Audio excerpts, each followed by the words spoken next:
Oh, what is up, friends? It is Thursday, which means it is time for some Overwatch here at NECC. My name's Jeff. That's Billy. I'm going to throw my pin on the floor, and we're going to play some Overwatch. We're going to play some Overwatch. We're going to start on Lijiang Tower in the match between ONE, the State University of New York, in Oneonta versus Champlain College. Their lower team, the B team, also known as Baja. I like it. I like the names here. A couple of Northeast emergence teams here. Looking to see Vermilion here. ONEY going for their second win of the split here, week number 5. Champlain Baja, though, they are actually 4-0, and they have been pretty dominant, not having dropped a map all split. Yeah, I'd say that's pretty dominant. It's been flawless, as a matter of fact. I'm looking to keep that going here in week number 5. See if they can maintain perfection. They're going to have their work cut out for them, I'd say. But, you know, right now they want that 5-0. They want to be tied for number 1. There is another dude, I believe it was Holy Cross, yep. I believe is 5-0 right now. So Champlain Baja want to keep in step with them in for that number 1 spot. Yeah, we'll see. We'll see how this actually turns out. I mean, you know, you can always make the excuse or make the case, is what I meant to say, that, you know, getting battle tested might be the way to go. And I mean, Holy Cross Purple was beaten by this Vermilion team. So, I mean, if they're sharing in the top spot right now, then we need to see, you know, what's going to happen from them as we're going to load into Lijiang Tower here and take a look and see how these two teams are going to address the first map here. Always control here. We did have Antarctic Peninsula. It was banned out, and we did see we saw Champlain pick up, or I'm sorry, Oni pick up Lijiang. So, well, we're good.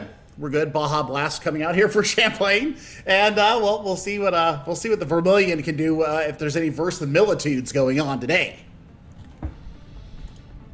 Yep. So no ant pin here for today. Boo. That one's unfortunately gone. I know. Boo. I like the new map. I the do. new map. I do. A lot of close quarters in that map, where you know we've seen a lot of Reinhardt. You know what? A lot of close quarters here in Control Center. Our first map to kick us off here in week number 5. Kazuma showing us the Reinhardt, but Silver Slush, look at this, showing us a bit of the Sigma. I don't know if it's going to stand, Billy. I don't know if it'll stand or not, but we'll find out here in just a few minutes. Zentesta coming in here, having a bit of a name change here in the new season for them. And I mean, White Boy and Zentesta going to show us the Zenyatta and the Kiriko here in their defense line. So a little bit of burst healing, a little bit of greediness here, and we'll see what Champlain Baja come out the gate with this Reinhardt composition.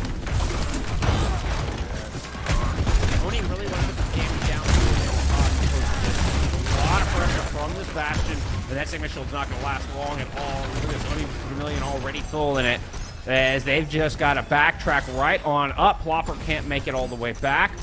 Oni Vermilion already at a disadvantage. Champlain Baja just going to rotate onto point and grab first control. Well, they're going to look at, you know, how do they close the gap on this Bastion. You know, the shield is not going to last long. The kinetic grasp is not good either. There's the great pin. Yeah, it's been a cleanup on the back. What has been an extended fight. Champlain Baja basically won this off that first pick, and they were able to get map control. And it's just been all cleanup and gravy from here. You know, it's all about them holding the choke here. See if there can be a rotation coming from Oni Vermilion here. They seem to swap to a Bastion of their own, so that Reinhardt shield's not going to last very long as well. Trying to move in. There is the Sentry mode going into the backline. Bobo XXL finds 2, looking to get a 3rd. But just ran right past the Sigma. Silver Slush was just not able to keep Bobo at bay at all. I mean, that's the power of a Lucio, though, isn't it, Jeff? I mean, we're looking at them being able to speed into these engagements and get themselves out if there is any trouble. And the sightlines just haven't been good enough to give the Discord orb enough value, at least not yet. Oni is starting to work inside the room a little bit and got past the first hurdle of that doorway choke. Now making the way onto the point, using Kitsune Rush to escort the way in. Shield broken. Shatter comes down, but Kazuma is going to fall.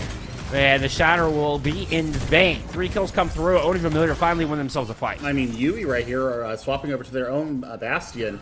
Really getting the work done, dealing with shields, dealing with the stragglers, and really backing up on the back of that beautiful Kitsune Rush out of Zentesta. So full value gets them to flip there.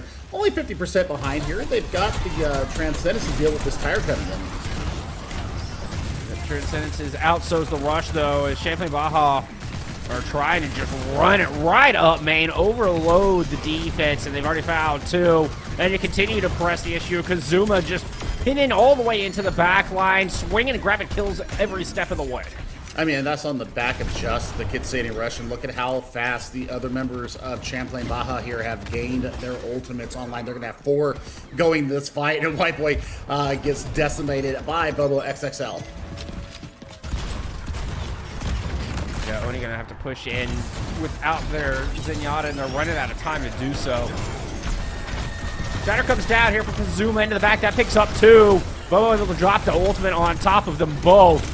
And another quick advantage with only 10% left to gain. Champlain Baja are all over this point. Oni, no chance to get back in touch. Nope. I mean, unless they swap to somebody fast here, that'll be doing it. And I mean, only 31% there. Now, not completely shut out, but I think that the initial fight really set the tone for this entire first sub-map of Lijiang Tower. And we need to see Oni be able to adapt a little bit quicker. So, you know, as we look at our second sub-map here, it's going to be Gardens. And I expect to see some changes coming out from Oni here. I want to see, Ramatra is actually an interesting choice here as you're looking to close the gap. And Kazuma kind of hovering over this wrecking ball here for Champlain. So it looks like they might be going for a little bit of speed, a little bit of mobility. And then, I mean, it's a very unorthodox composition coming out from Champlain if they stay like this.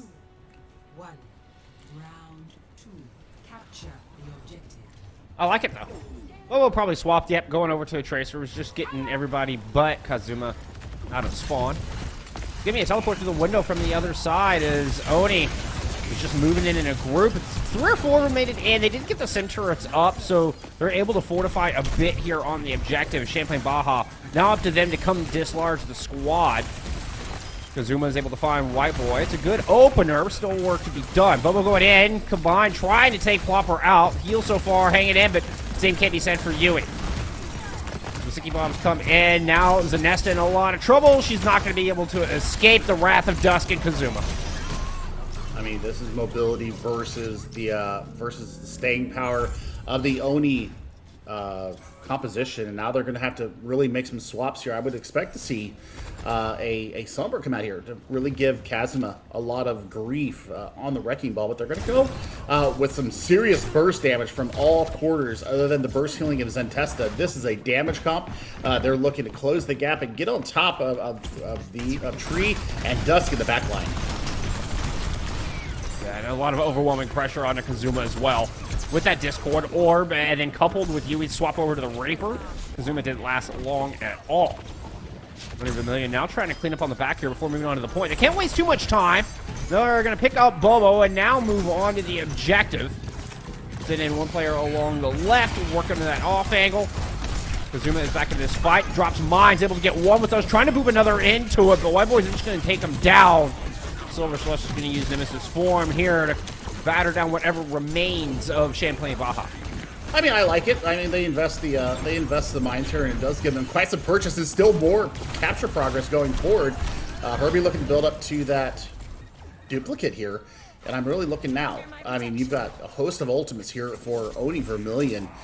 Duplicate online. I think you go with the Ramatra here and get a quick annihilation and clear the point.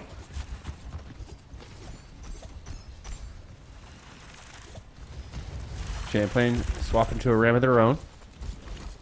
Bobo onto the Bastion. Just going to come right over bridge. Some initial pressure coming out of that Bastion. See if they can whittle away at some resources. But that is a consuming rush. That is one massive resource coming in the face of Champlain Baja. And they have to just give up bridge altogether. Herbie tried to use a duplicate to see if they can find some purchase back onto this point. Reclaim some of this territory. We'll get the annihilation up. And it's going to force Yui to fall back. But Silver Slush able to respond with one of her own. Transcendence in the mix, and an overwhelming ultimate force leads to an Oni victory. Oh my goodness, that is 4 ultimates into that fight, Jeff. And I mean, now you're all 5. Was it all 5? Yeah, they started. Yeah, off with they used the rush at the very beginning of it. That was all 5. So I mean, we're looking now Kitsuni Rush to start this fight for Champlain Baja. They have been passed in the percentage. So, I mean, you've got to give a little bit of the credit here, a little bit of the advantage going in for this fight in the neutral to Champlain, just with that Kitsune Rush out there. Oh, with Bobo, just throwing down all kinds of bullets with double attack speed. That is just nasty. Oni Vermillion are just left in tatters across this objective. That's gross. That's gross from them. And I mean, it gets the job done. Now, the fact that it happened so fast is going to give Oni a little bit of time to get on the point here. And Plopper is halfway towards the Deadeye. I mean, just the overcommittal from the last fight really prevented them from having any kind of an answer to that rush. And I'm not sure they're going to get back into this map whatsoever. That dumping of all 5 ults put them so far behind as far as the macro and ult economy is concerned. They're going to really have to pull something special out here. They're running into ults to Champlain as well. As you can see, the mortars being dropped immediately. That one in the corner could be dangerous. Zentesta able to survive. I don't know if it was a Swift Step or the Suzu that was used. Hopefully for them, the Swift Step. Oni now trying to make their way back onto this objective, but they've lost Yui along the way. Plopper not faring much better. The Annihilation just sucked the souls out of all of Oni Vermillion, and they are not going to have anybody left here on this point. Champlain Baja will take Lijiang Tower 2-0 after cleaning up Yui. It's a 1-0 lead in the series. They stay flawless thus far. I mean, that was comprehensive from them, wasn't it, Jeff? They just understand the compositions that they're going into. They understand when they need to adapt and maybe echo what we're seeing coming through. And I mean, I really did love Herbie on that echo. The duplicate was good, really providing a lot of punch for their bang. But I mean, Kazuma on this tank roll, getting the work done, really claiming space and not taking any sass from this Champlain Baja or this Oni team. So Anianta right now, they have their backs against the wall. Yeah. Fortunately for them, they do have map pick. So they can try to strike back with, seeing what was brought to the table, seeing what Champlain Baja were running, and try to go to a place they're comfortable, and ideally one where Champlain Baja is not. So map choice is gonna play a huge part here in the strategy moving forward to see if Oni can bring this one back and be the first team to take a map off this Champlain Baja squad. Well, I mean, they're coming in 1 and 2. They had a bye week number 1, so I mean, they're only 1 and 2 on the season. They've only had 3 competitive matches. They have taken a map off of Bryant. They did beat Holy Cross, like I mentioned. Now, Holy Cross has 2 squads, and the upper team that we were referring to either earlier was the Crusader squad that are sharing the 4-0 record with Champlain Baja here. So, I mean, really, Bubbo was really able to kind of set the tone with the Bastion there on the control map. Now, as we head to the hybrid map, we'll take a look and see what's going on in Kazuma. As we're looking at them going, forward. I want to see what are Oni going to be able to do here. Are they going to be able to change it around? Champlain has banned Blizzard World out of our rotation, and it looks like Oni's going to take us to, well, no surprise. We're going to go to Kings Row. Well, I like this map. I mean, this is a staple. We've cast hundreds of maps of Kings Row over the years, and for good reason. I mean, it's just a good place to really test fundamentals as far as just Overwatch is concerned, particularly when it comes to positioning and cooldown usage, and especially recently, it's kind of gone back to the brawl. It's gone back to being Reinhardt-based compositions. I mean, over the course of time, we have seen a variety of things run on this map depending on what's meta. But we're back to the tried and true of just bring old Square Shield Man into the mix and go swing the hammer. I love it. I mean, it's what everybody knows Kings Row for. I mean, you and I both play a lot of tank, and I mean, Reinhardt is the first thing that you think out of the box here is, oh yeah, I'm going Reinhardt. I'm looking for short range pins. I'm looking to control space. I'm looking to just swing my hammer. Hopefully my supports can keep up with the damage that I'm taking going in. It comes to the DPS. I think that really is going to set the tenor both offensively and defensively for these two teams. Bobo has shown that they love to work the Bastion here. So, I mean, the Symmetra strap on top of Mundata would not surprise me, to be quite honest, if they're looking to do something a little bit unorthodox, even though a lot of people have been kind of weary to this strat, especially with Bobo, like I said, showing us the Bastion a lot. I want to see what Oni does to counter Herbie and Bobo in the DPS department. I want to see them, kind of look to have a different kind of piece of the pie here. Maybe looking at a damage boosted Ashe, maybe looking at a Hanzo here, being able to work at long range from the spam that comes in from Bastion. Yeah, I mean, we've seen Bastion sticking his head in the meta when it comes to the meta, the Rhine duel, because the Bastion just has so much shield pressure and so much damage pressure onto the front line. And if we are getting the Rhines, I expect to see the Maze on both sides. That's what's most commonly been paired with the Bastion. But we've also seen the May paired with the Cassidy as well. And the Cassidy just has more consistent damage output. Defensively, no surprises here. Actually, there's one surprise in the support column. We're getting the Kiriko instead of the Baptiste, which has emerged, particularly after the most recent buff, to be the more preferred support to pair with this Brawl composition. Yeah, I mean, it's the Suzu that allows you to get out of jail, at least temporarily and, very momentarily. We'll see how they're going to be able to deal with this, though, because, I mean, the spam damage coming in. Plopper, what are you going to do behind the shield? Well, you're going to have to try and break around Kazuma's shield and then get an off angle to try and take down Herbie or one of the supports. Might be able to work with some height. We'll see if Plopper wants to swap over to a Cass or a Bastion or something sooner rather than later. So far, Plopper's sticking with it, but Champlain Baja are able to just back up behind Hotel and LOS Plopper, so no value at the moment. Plopper's sitting right in the middle of the pack in Main Street. Air's going to go ahead and grapple over to this side high ground. No, staying down low. Still, so far, not able to land any shots with any kind of meaningful value. Yep, Ooh, look at this approach. Ah, Champlain getting aggressive in here. Yeah, I love it. I love the just wherewithal to go in there and take care of the threat. I mean, I'm not sure what Plopper was thinking there, staying on the ground. You had the high ground, and that's going to be, point A, being defended right now for Champlain. So, I mean, a minute off, maybe time for a change here from Plopper. And, yeah, Plopper going to go over to the Cassidy. So now here comes the Ice Cold comp with the Ramatra instead of the Reinhardt. And you're running with the Ana. So the anti-nade's going to have to be huge. This may just be either a comfort pick in the Ramatra. Oh, White Boy just gets smashed on the stairs. Oh, White Boy and Plopper just caught in a bad spot. Soul's just going to try to use the Nemesis just to push Kazuma back.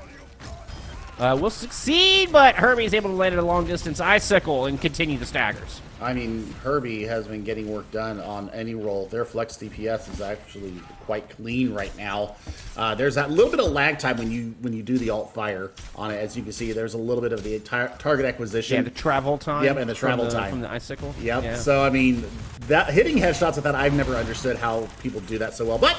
That's because I'm more of a hit scan DPS player myself. But now here comes the artillery strike coming in. And for the back line, yeah, just gonna zone out White Boy, send him back into spawn. All in all, Oni able to survive that one pretty unscathed. Kazuma here with the Earth Shatter, sitting on the back of statue, very aggressive positioning. Early wall used. This is the go side for Kazuma. Shatter comes in, and this is just everybody on the ground. And Bobo with some beautiful cleanup. Look at all the assists. Teamwork at its finest. You love it. You love it, and that's just on the back of the Shatter. Just scared. So, I mean, I got scared, too. So, Yui right there letting us know that they got scared. From because they weren't expecting that. They thought the wall was good enough, and it just wasn't.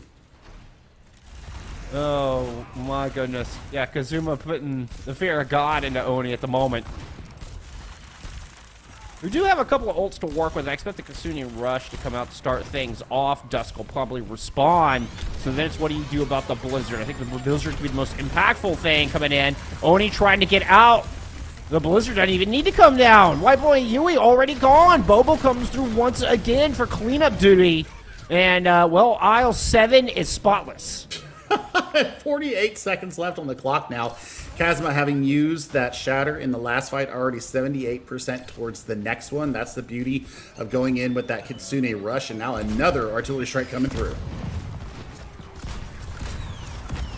When you have banked up some ultimates here, haven't really got a chance to use anything in the first 3 minutes and 30 seconds on this attack. They get one last try.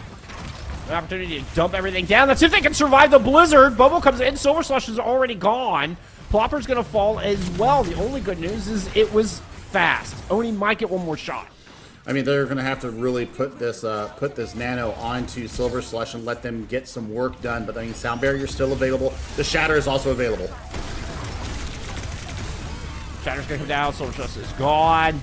The sound barrier is perfect for surviving the blizzard coming in from Yui, and Oni Vermilion can't even make it to the objective. A staunch defense coming out of Champlain Baja. They did not give up an inch. I mean, I don't even know if Oni actually got onto the point. That's how good that defense was. I don't think I saw them step foot on the objective. So Champlain Baja definitely in the driver's seat right now. Do we see the same composition come out here offensively for Champlain that we saw go defensively? But that'll be answered here in about a minute as we'll take a look and see what Oni Vermilion are going to be able to do here. I mean, that was a pretty emphatic message being sent by Champlain Baja there. And I really expect them to kind of switch it up here, be able to deal with the Bastion spam coming from Bobo. And, well, Plopper going to bring out the Symmetra here.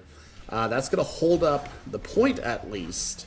Now, running with a Winston here, if Bobo sticks with this Winston or with this Bastion like we have seen so far today, that should be a very quick takedown of the Oni tank, and that'll be easy progress onto the point.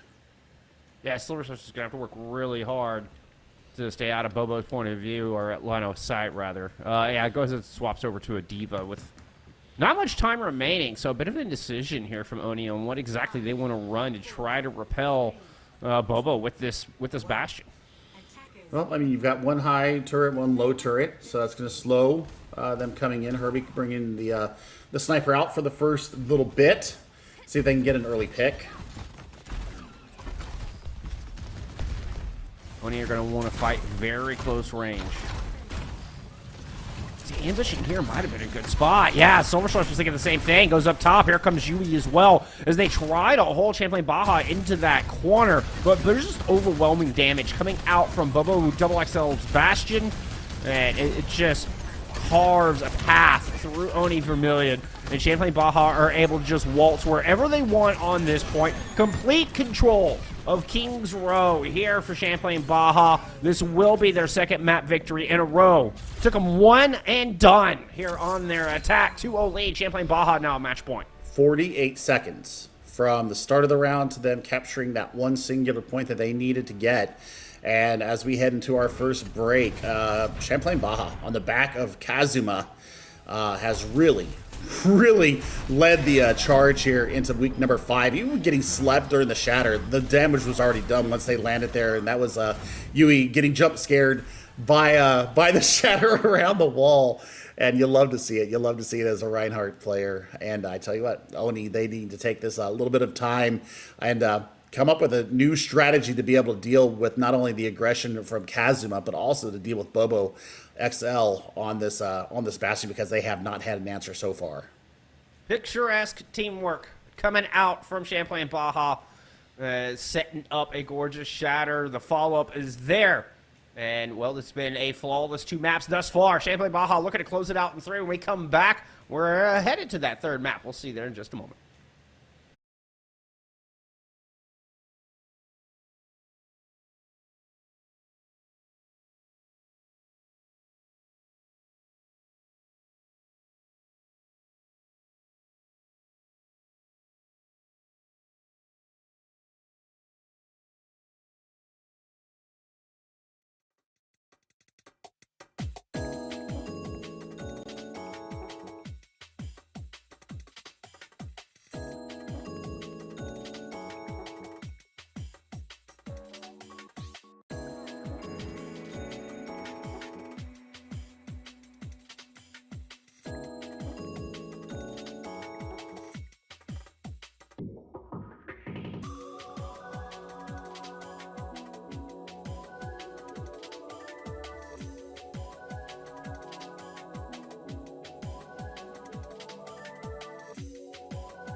Champlain Baja up 2-0 now on match point after a dominant full hold there for their defense on Kings Row.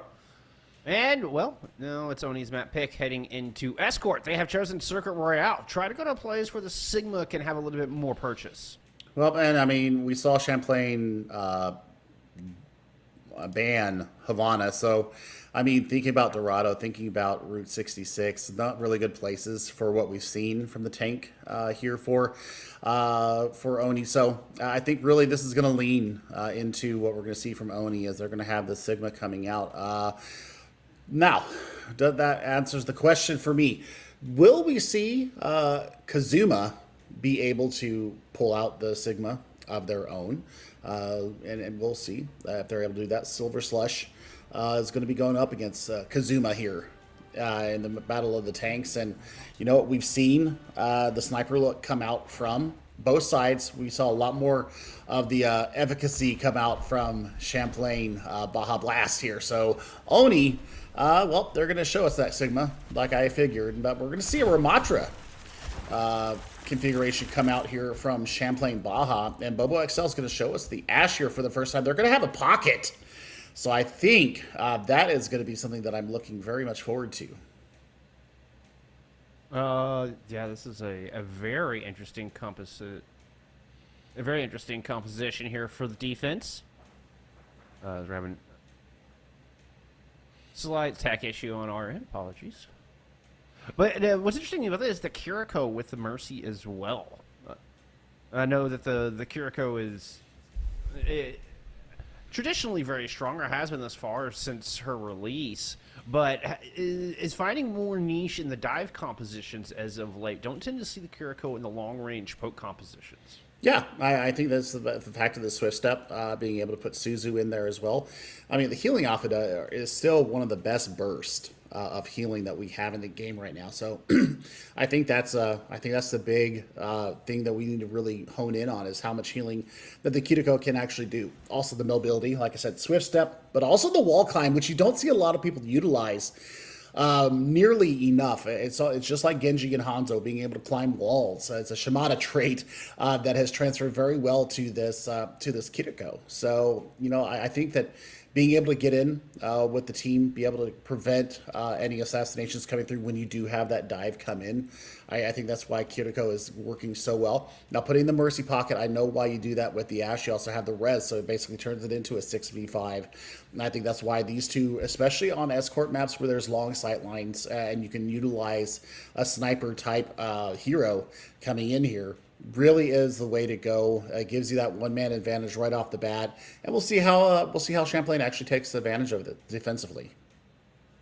Well, you talk about the res, it's got to be in a good spot. It's got to be in a safe spot. And when you have a sniper, that is so difficult. When you have a sniper staring you down from across, some long sight line that easily can cover the reses, it can be very tough to get value out of that. So we'll see. We'll see. The positioning is going to play such an important role in this poke composition.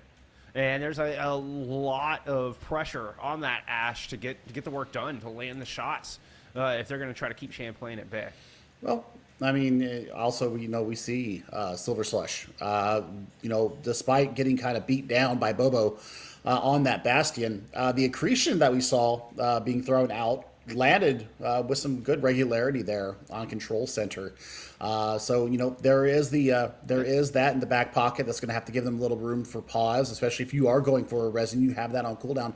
You can knock the Mercy out of the res, and then that just takes the whole value out of having the Mercy on the field gone. So there are ways to kind of transverse around it, but we'll see. We'll see what's going to come out here for them, as we are still trying to deal with the technical issues here with the server right now. So we'll get into this map here very shortly. Yeah, it just gives us a chance to theory craft on this, because the Ramatra is an interesting pick for the defense as well. I don't know, not quite sure what the thinking is behind this. Again, this could just be a comfort pick, but Ramatra is one we haven't seen a whole lot of here in recent days. Well, I mean, there is a shield. There's also the slow. The stasis field there that you cast out that would be able to kind of stall the retreat from an overwhelming amount of damage coming in. It also set up one of those snipers.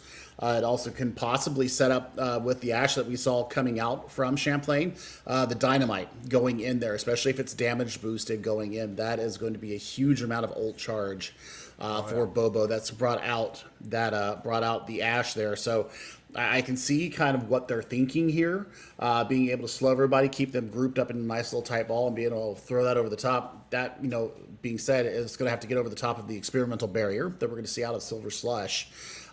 So that, they're kind of picking and counter picking here, kind of trying to postulate how they want to go into it. And we're going to get Bobo on the high ground with Kazuma. So the entire team is just going to sit here, up here on the crosswalk for now.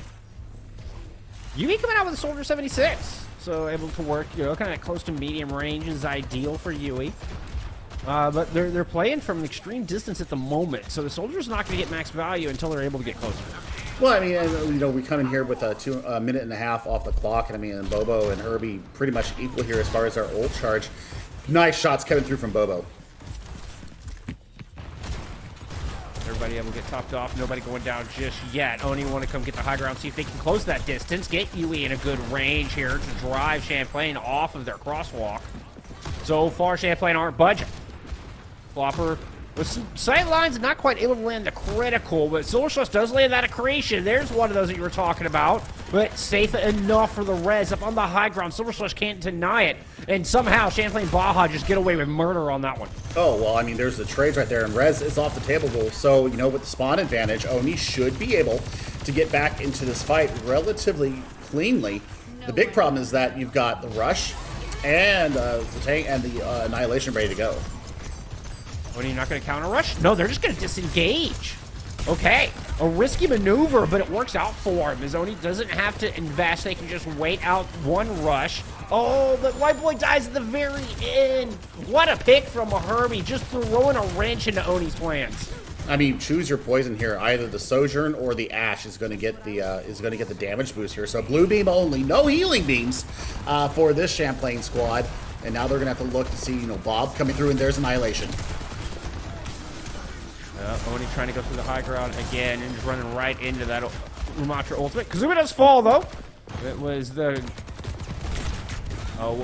gravitic flux, excuse me. I was gonna say kinetic grass. It's one of those long verbiage cooldowns or abilities here from the Sigma as we watch Silver Slush push forward. She's able to pick up a couple kills along the way. The accretion somehow goes over the head of Dusk, but the Hyperspheres will get the job done. That was a great duck. And they got out. Now you can see the Kiriko's hair flutter as the accretion rock flew by. Oh man, it's beautiful. It's beautiful. They actually do get their first point of the day here, do Oni. So I mean, right now, the Sigma composition is working for them, and I mean they've got Transcendence up, ready to go. Once the next overwhelming amount of pressure comes in, I think Bob will come out here first, and we'll see them be able to contest the point. Herbie opens things up with the overclock. Valk used as well, so look at Herbie's health bars just flying back up, almost immortal back here, and just dancing around in the back line, completely dismantling Oni. What a turnaround there from Oni. They outlast the Kitsune Rush coming in from Oni, and Plopper now over to a Cassidy. Of course, this chicane turn here in point B. Not the best sight lines when you're on attack. If you're a defender, yeah, Widowmaker can definitely work here, but we're going to see now what Champlain Baja have up their sleeve. They're closing in on the Kitsune Rush. They still have Bob. Bobo has decided they don't need to use this yet. Saving the big Omnic Butler for something important. For a task worthy of Bob's presence. And, well, feels like now's the time. It's going to be a Transcendence coming out of White Boy to help fend off the Butler. Transcendence will fade first. Still some shots coming in from behind. Yui pushing forward with attack visor up. Able to whittle down through a couple of them with some help. Nice work. Able to focus down the squishies in the back and get around that big health pool of Kazuma. Kazuma's still standing. Now has the Kitsune Rush. Is eating a lot of damage. Silver Slush takes Herbie out of the back line. Oni are fearlessly pushing into this rush. Kazuma's going to respond, but a great Suzu means there is no effect after that gravitic flux. And Kazuma now goes down. Bobo falls as well as Plopper will get 2 points on the board here for Oni Vermillion. I mean, that was on the back of a really good initial attack visor coming out from Yui, and just got a lot of value and push out of it. Plopper really showing up with the Peacekeeper as well, so double hit scan look here from Oni, getting them a lot of purchase. They're all now 2 minutes 30 as they enter the hotel, looking for Champlain Baja to get their feet set. I mean, working with the Bastion here, since we're close quarters and such a linear point, this is going to be very difficult for them to be able to deal with. Having to rotate around, not liking the window. Bobo XXL trying to decide where to get set up and is running out of time. Yeah, Plopper's able to cut him off at the pass. As Bobo never found a good spot. Zuma does answer back 4v4. Both teams missing a DPS as this cart is hitting the final stretch, turning the last corner. Zuma, they're waiting for it. Hurry on the outside with an overclock fire and down into the double support ults coming out of Oni as the cart continues to roll towards its final destination.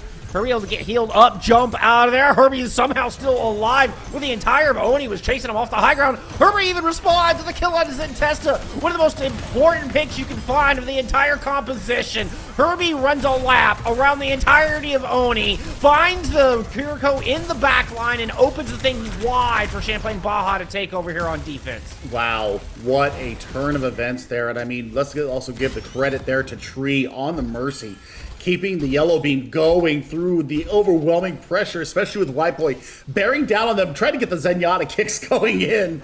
Got down to about 30 health, and then they were able to Guardian Angel back over to their teammate. Beautiful turnaround there from Champlain Baja. Yeah, big props to Trico Roltz. Artillery strike coming in from the defense. Herbie set up on the high ground here, fending off Plopper and Yui. Nobody goes down. Both teams going to retreat to their respective corners. Bobo XL is going to jump in from the top. Completely caught Yui off guard. That's a Bastion directly behind you. Somehow, okay, I'm about to say, Bobo should not have lived through that, but it's already a one fight for Champlain. Suzu to try to get yourself out. Yeah, they're going to be able to swift step away, but the res from Tricaralts comes through, and now with 20 seconds left here on the clock, Deadeye is up. Nothing else really that close for Oni. Transcendence will be the next in line.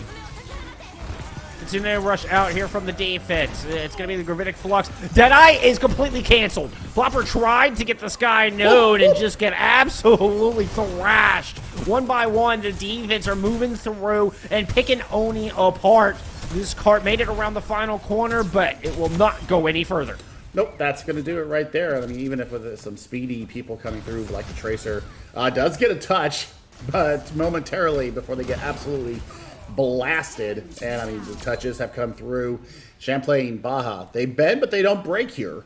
And Oni Vermillion, they're going to have a very staunch defense. Now, this actually worked out really well for them on the back of that Sigma. I mean, Silver Slush really got the work done with the Dutch scientists in the tank department, really creating space, really taking the fight to Champlain Baja. So, you know, a little bit of work here to do for Champlain Baja in the offensive side. Now for Oni Vermillion, I like the Sigma. I think that the Zenyatta, I don't know if you necessarily got the most value out of it. I think that you could run with a Lucio and maybe get the same value and benefit. Also being able to speed in and out of fights, I think would be better for them. But they're going to show up a little bit different here for Oni. Oni is going to be looking at a Torbjorn and an Ashe in the DPS department, and then you're going to have that Immortality Barrier coming out from White Boy. So you've got burst healing from both your healers. You've got Suzu, you've got Immortality Barrier. When the ultimates come up, you're going to have Rush and the Window. So, I mean, you've got lots of staying power here for Oni Vermillion. This might be the map where they finally are able to take a map off of Champlain Baja, something that nobody has been able to do so far this split. With a very unconventional composition here on the defense. Working with a lot of range. Champlain Baja, speaking of unconventional, coming out with 2 single target healers in the support line as Mercy and Zenyatta are going to be their choice for supports. I like this, though. If you go over the top and are able to deal with it. Now, do they hear the Torbjorn turret going off? I don't know if they do. Home for the storm. No way. Zuma going up and over. Going to land right on top of everybody. Bobo XXL is going to go over the top with them and finds that kill onto Yui just as Herbie sets up. And Champlain Baja execute an incredible attack. Beautiful timing as everybody gets into position at just the right moment to be able to provide value and throw damage down to the defense of Oni. I mean, look at the forward progress, too. I mean, just getting absolutely in their face. And, I mean, on the back of Kazuma and Bobo, they get the work done. That is a clean fight. Just about a minute off the clock here, and the cart is already nearing the Coutier here. And they're going to be able to take this first point, I think, without really much contestation. Kind of stopping themselves, Champlain have, as they move up to the high ground. 2 quick kills and resume progress on pushing that card in. I mean, that's on the back of that pile driver being completely followed up on by Bobo on the Farah. Point A is captured, and I mean, the forward progress here, the forward positioning coming from Champlain means that they're feeling very confident in their ability to hold the space. And I mean, with Kazuma really getting it done, the mines are online. And the coordination between Bobo XXL and Kazuma have been fantastic. Far looking real good at following up on these pile drives. Oh, but Bobo's going to fall. It's in the back, though, so a lot of cover. Easy reds. Back at full strength. Champlain Baja moving in for another attack. Ooh, Herbie almost got taken out. 17 health remaining. Here comes the pile drive combined with the barrage. That's going to equal 2 kills. Silver Slush looking to finish off Kazuma, but Kazuma has a ton of health left. Same can't be said for Silver Slush. She will fall as the direct lands from Bobo. I mean, that's great work. Once again, it's the follow-up on the pile drive that gets them the value that they need. And, well, should be easy point 2 here. 4:10 on the clock, and you're looking at Transcendence. So anything that comes out from Oni Vermilion here in this next fight should be easily negated. Yeah, we'll get another $130 at the time. Right at 5.5 minutes. Champlain do not even need to finish the map. Just need to get to the final corner. Discord Orb, and Silver Slush is in a lot of trouble already. Plopper will take Bobo XXL down. Need to deny the res coming out. They're not going to be able to. Herbie's got him perfectly covered. What a sight line there from Herbie on the Widowmaker. And I mean, the Discord Orb also helping out there. And Herbie's on complete fire right now, not taking any sass. Oni Vermilion, they got their backs against the wall looking at a sweep here. Bobo XXL already looking at the spawn doors, or at least the spawn area here for Oni Vermilion. We're about 2/3 of the way to their ultimate, but you know who's got theirs is Silver Slush. Transcendence used in response. All that damage negated from the slam down. Silver Slush under half health. Discorded, shield cracking. Still sticking around in this fight. A lot of faith in their supports. Silver Slush is able to hold the ground for now. I mean, Trico Ults right now has gotten a lot of work done on this Mercy, providing a lot of the aerial healing and the repositioning as well. You know, always having a get out of jail card. And now look at the rotation coming from Bubba. They're looking for a barrage on the outside. Zentess is already down. There's a good win of opportunity here. Oh, but Kazuma falls. Here comes the barrage over the top. Get one.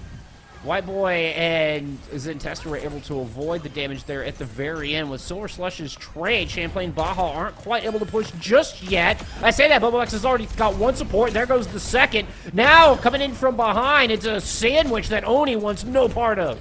I mean, they got the perfect pincher there, didn't they? And now Bobo XL is looking for any kind of stragglers to really push the pressure on them. And with the sights up, they're going to know exactly where to get aim.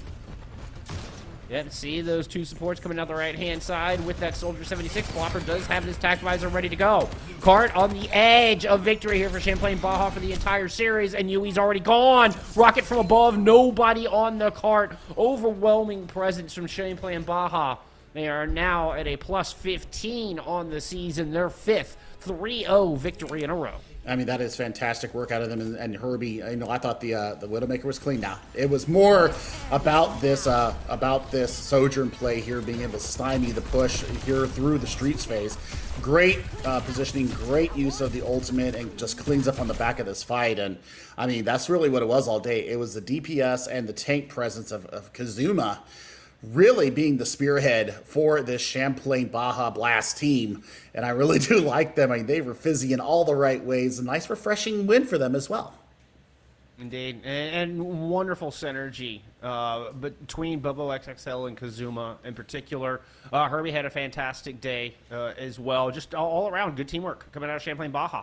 That you can see the communication. You can see it in action. It's one of my favorite things to talk about, and you can see Champlain. We're all on the same page here today. Executed perfectly. A well-deserved 3-0 win. And that is going to wrap up our first match of the day, but we still have plenty more Overwatch coming at you. We are going to take a quick little intermission. We're going to get set up. When we come back, who do we got? Who do we got? I'm figuring that out right now.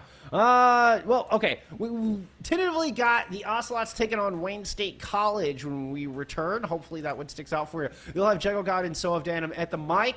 And, yeah, y'all enjoy the rest of the day. We'll see you then.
Ladies and gentlemen, boys and girls, friends and family beyond the binary, hello and welcome to more Overwatch 2 here at the NECC.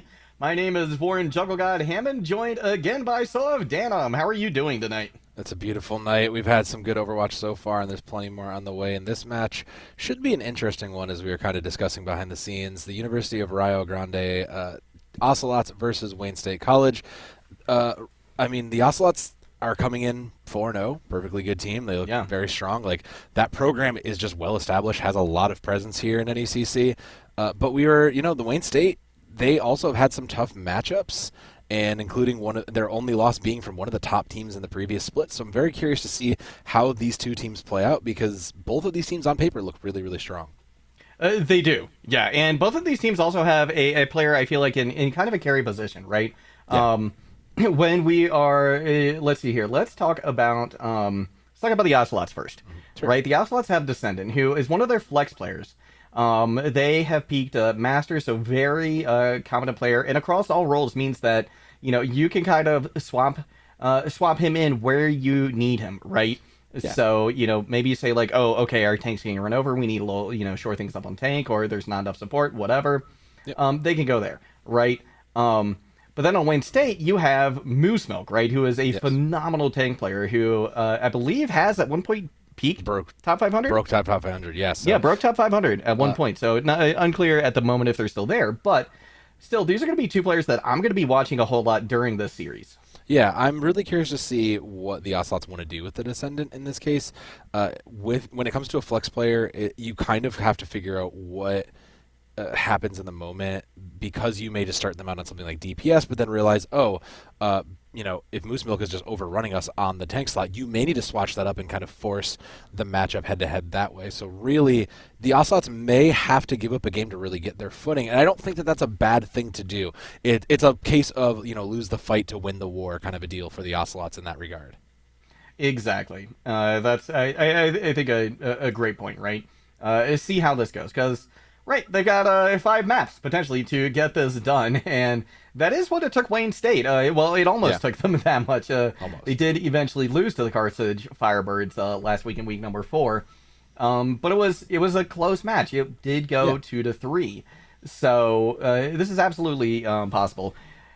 Ocelots, however, they have only dropped 1 map so far, and that was to Purdue Silver, again, in week number 4, so...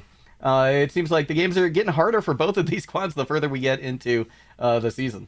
Yeah, we're kind of seeing the development of these teams and of these brackets kind of play out, and once you kind of realize that things are starting to shake out, we're finding that a lot of these teams that are in the higher ends haven't played each other yet, so this may be their first look at this Challengers Heartland division to really see, like, who is coming off on top, because you mentioned the Carthage Firebirds, and they were kind of the dominant force in this division the last time, so with Wayne State going down to them in a close 5, signals that they could be on their way back for a revenge play eventually, but with the Ocelots still not having played them, we don't really know how their power stacks up, because 4-0 is strong, but really until you take down like the champion, it's very tough to tell where you stand. It certainly is, and a lot of times we come across teams that have not played against each other, but something that we can look at is the records to see if they both played the same team, right? And so you can do a little bit of algebra and figure out, like maybe how these teams are going to stack up to each other just based on how they played this similar team. But we don't even have that for these 2 teams, right? That is not something we can fall back on. They have played completely different teams so far this entire spring split. So there's really a big question mark, but we do know a little bit about how Wayne State likes to play. We know that they're most likely going to be favoring a brawl composition, which is going to work well for them, as we are going to be starting out on Lijiang. But let's take a moment to take a look at the rosters. Let's see who is going to be starting for both these squads. Yeah, over on the Ocelots, we have Trace Unknown, JCCK, the Descendant, Satafu, and Pato the Duck, and we're keeping an eye on Descendant, in the middle of the pack there. Does kind of give me the idea that they might be playing more of a DPS role. Also, being a senior means that this is a player that probably you won't see much past this, so I will also be expecting them to kind of help lead this team in a direction in the future, depending on whatever role they end up in.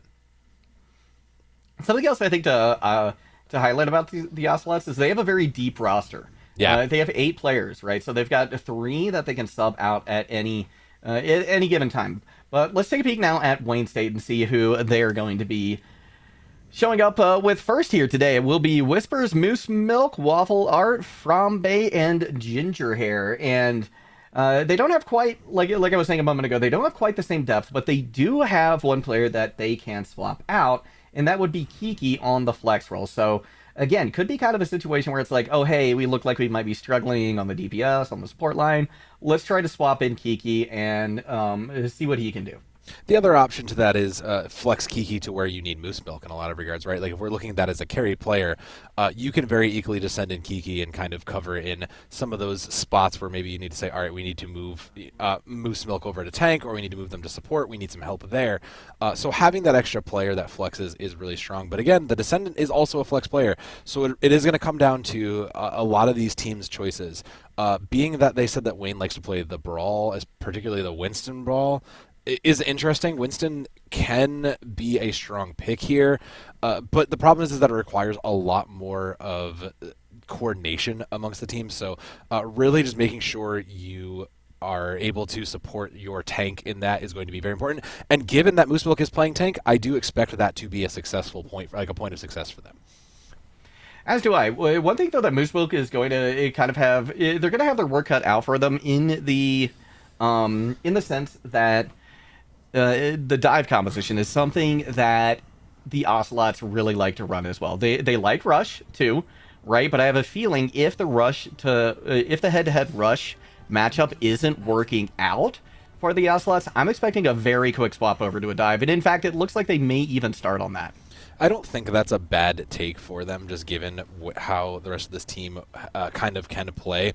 If our goal is to try to get the Descendant on the Kiriko, who we've been keeping an eye on, and using that to build the rush comps win condition in Kitsune Rush, I do think that that can be a successful point for them to power up your kind of carry player. On the other side, Wayne State, they are showing a little bit of a mix here. The Pharah, there's the pocket, as I say, there's a Pharah with a pocket, but the rest of this very dense comp will take control first. So they're going to try to control the space here with this 3 and 2 comp. They just need to play a little bit safer versus this dive and not get caught out for success on them.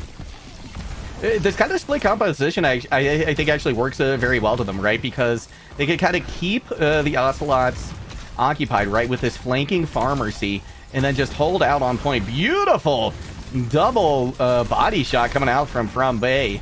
This is going to be res, so that the threat that JCC gives to the Pharmacy is going to still be there. Point does end up under Wayne State's control, though, first. And this, it looks like the Ocelots are actually having a hard time just getting in there, and that's to be expected given how many turrets there are. Suda tries to go in, going to be taken out by them, and now Wayne State is pushing forward aggressively.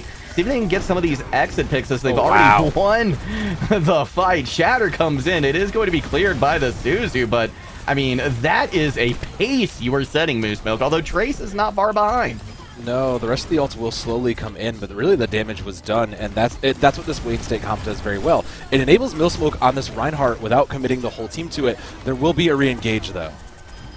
Yeah, the Descendant is going down again, though. The Ocelot's just having a tough time. I do like the swap from Suda over to the Echo. That's going to make things a lot harder in the air, and in fact, the Ocelots have turned this around. Once they have gotten 2 point, Frambe going to try and keep it alive, seeing if they can target down the Mercy. Not going to be the case, though, this time. Good target focus out of them, just really waiting for the moment to really strike, waiting for the brawl half of this comp to really kind of separate, so they're rewarded from that. Jock will hold on to this Deadeye, kind of hard to get value with, but some good positioning, similar to how they can be successful here. I expect that, just given how slow they played and patient they played, to wait for an opening there, that should be a good moment for that. They just need to get not caught out by the Shatter. First thing they're going to have to deal with, though, is this Deadeye. It's going to zone them away for well, so that's a few extra percentage points on the board here for the Ocelots before they really have to worry about this incoming Moose Milk. Very, very low shields. Frambe does take out Suda, but Pat should be able to get to the res. In fact, they are going to go for it. Frambe coming in, though, seeing if they can take them out. They are eventually able to in the nick of time. That's going to be a charge as well from Moose Milk. The aerial threat is gone. About 50% going to be on the board when this flips over. It's just now a matter of how much they can put on the board before it goes back over in Wayne State's control. They built it to about halfway, so it's still been maintained pretty evenly, but now Wayne State has moved over to this full brawl comp, and the tools are there to continue to go. They're a little bit behind on the Kitsune rush, which makes me a little concerned going into this, because now that we're matched in the brawl comp, Sudafu has a copy, and a copied Reinhardt is just extra sealed, extra sane. They should be able to win as long as they choose a good copy in the tank or support. We're going to get the Kitsune rush coming out. Both ultimates committed by the DPS. Ginger Hair trying to take down Trace Unknown will eventually happen. So nice fight win there. That's pushed it to 90%. Yeah, I guess that's the right play when you saw you weren't winning that to hold it. So Sudafu will go in and engage on this duplicate, likely just to buy the time. Going over to the Kiriko as well, looking to potentially get a rush out on the board. Deadeye going to be thrown in.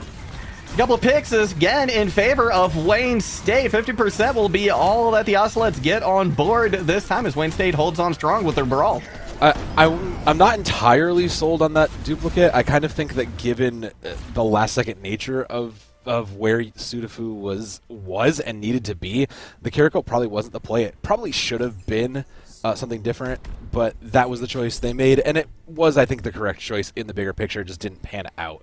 The Brawl Mirror has been interesting for both of these teams because they're both playing it very differently. The Ocelots kind of playing more of a loose surround brawl as opposed to Wayne State's more of a traditional brawl as we think about it, and they're going to even bring in the probably Sim and May. Maybe the Frambe will stay on this, but the other thing too that I'm noticing is keeping an eye out for is just this Waffle Art Baptiste. Immortality Field, as we all know, just does a lot of sustain. So Wayne College making some choices to buy and sustain, and that has really rewarded them across these multiple fights in this brawl comp. They just have Immortality Field, they have sustain in Kiriko, in May now. So this is a very tanky comp that is going to require a lot of direct targets to get the damage and break into. And a lot of that damage is going to have to come out from Sudafu. Right, because JC is they're going to have to try and get in close, but again, with all of that sustain, that's going to be a tough thing to do, and already Pat has gone down, so Suda not going to have anyone in the air helping them out, and as soon as anyone from the Ocelots tries to touch point, they are just melted down irreparably by Wayne State. Yeah, again, this is just such a hard comp given the sustain you have to poke through, and really it is a patience game that Wayne State is trying to play here. They are already 73. Whispers already built this Kitsune Rush. That is a huge, huge aggressive tool. If they play aggressively, that will give them the advantage to play here, especially the Moose Milk going hard on this Reinhardt to be a win. The DPS ultimates for Ocelots, though, are coming online, so the Immortality Field from Waffle Art is going to have to be a big part of this next fight. Trace Unknown pushed in. Here comes the Kitsune Rush from Wayne State as well to try and keep everybody out, but JC does go in, finds a pick on the Ginger Hair. That's going to be a big piece of the puzzle there. Yeah, he's able to get another before they are finally hammered to death by Moose Milk, who's getting very close to the Shatter. Wayne State turning this around, doing a great job of staying on point, and despite going down early, maintains control of the point. That was a little hairy juggle. I was kind of concerned as we were backing up and giving the space, allowing this team in, because the Ocelots are trying to surround them, and it is the right call to make. You have this aerial assault, you have the Reaper flanks, all the tools are there for the Ocelots, and now that the ultimates are coming on board, they have another shot at this. But for Wayne State, I mean, they just have so much space control coming up between the Shatter, the 4 ultimates on board. They look just primed simply from the ultimates alone. Oh, and that ultimate doing work already. Usually just used to zone, but from bases, I am not satisfied with just that, getting a kill. Mayball coming out as well. JC looking for an opportunity to use this Death Blossom. Suda gonna try first with the barrage, able to get one. Here comes an amplification matrix too, but JC comes in big time. Death Blossom taking care of everybody. It'll give them the point, and it's a good thing because they don't have much time left. Yeah, Wayne State opting to play for the longer game, just knowing they're in last fight territory and they could push them back, was the great call. They'll have Blizzard, they'll have Shatter, and they'll have Kitsune Rush going into this. They have the matching pair on the other side, so, I mean, the Ocelots are playing from behind the 8-ball. They just need to weather the onslaught of ultimates coming their way. They can do it if they play this well and surround like they have in the past. JC, well, they got beautiful Mayball coming in, absolutely deadly. Unforgivable, as a matter of fact. There's going to be a Blizzard on point from Ginger Hair. That takes out Trace Unknown, sent back to Places Unknown. Moose Milk doing work on the coast. Crunching back in to see if they can help out as Trace is getting a lot of work done since they have come back to life courtesy of Pat, but not going to be able to stay up for very long. The sustain is just too much from Wayne State. Just now having to use the immortality field, chasing down JC. Not going to take too long. One player still contesting on point, but only 50% going to be on the board. They have to come back and contest immediately. Yeah, it'll probably be the Wrecking Ball if that's the best case scenario, but the ultimates are just there for Wayne State. This should be all wrapped up for them, just given that alone. Yeah, we hear a Deadeye coming out from Frambe to try and zone people away. Could get the Death Blossom in here from JC. They're going to have to build it up, though, relatively quickly. It is online now. Trace with a big slam here. Wow. And a 3K coming out from JC. Moose Smoke does eventually finish them off, but that just means they're going to be in an awkward position here. 1 HP left for Ginger Hair. The Hamster taking out their natural predator in May. Moose Smoke tries to charge away, but not going to be the case. The Ocelots defy death at the last moment. I mean, they're still in it now that it's more of a neutral. There's going to be some changes coming in. Here comes the Frambe Pharmacy coming in to try to put this pressure on again. Now that the Ocelots, though, are on this kind of spread comp, high sustain, but it's difficult to fight through. Wayne State has the tools up, and they just need to play aggressively to close this out because they are running out of time, and this Baptiste window and the Blizzard has to come up big as accommodation. One thing that Wayne State has going for them as well is the Ocelots have been forced to just kind of play on the point with this composition, which is not what they want to do. Pat going down early is huge. That's going to be a Blizzard out from Ginger. Immortality Field is there. There's no supports left here for the Ocelots. Minefield committed. Blizzard coming in now this time from Suda. They're going to be able to take out Ginger Hair. It's just going to be a Wrecking Ball on point, trying to survive for all of their worth. They do have a little bit of support now coming back as Sudafu actually still there, but 2 players down. It's just going to be the man, the Lucio, trying to hold on to point. 99 to 99 will be how far this map goes, but in the end, Wayne State will come away with a win here on Lijiang Tower. Great heads-up play as the last stragglers just kind of get through because, I mean, they continue to build these ultimates, and you can see it. Just the angles they take to try to isolate and capture these picks, it's never just from one direction. You can see it. The Wayne State has been continuing to try to get these kills from all angles, and that has really been the story of this success on this map. Just being able to play from the positioning and the control, the map control that they want has enabled them to run these comps, these brawl comps, these air comps, and really given them the success to it. Trace Unknown on the Winston did look good, but unfortunately this is the consolation they'll come away with. Again, but that worked incredibly well into Wayne State's favor. When you have a brawl comp or when you have a dive comp that really is trying to find an isolation and trying to come down on one of your team, there's no better way to stop that than by running a brawl comp that is looking for the exact same thing. This brawl comp just wanted to find somebody, and there's no better way to find somebody than have them jump straight into you. Yeah, exactly, right? Just feed them up on a silver platter. Yeah. And you know, I think honestly the Wrecking Ball composition that came out from the Ocelots was one of their better looks. I agree with you. You know, they did go over to the Winston, right, for Gardens. And while I traditionally think that the Winston could function a little bit better there because of the Reaper, right, that Wayne State came out on, it was a little bit tougher for them. And so I think actually the extra survivability of the Wrecking Ball was a better choice as they moved on to Night Market.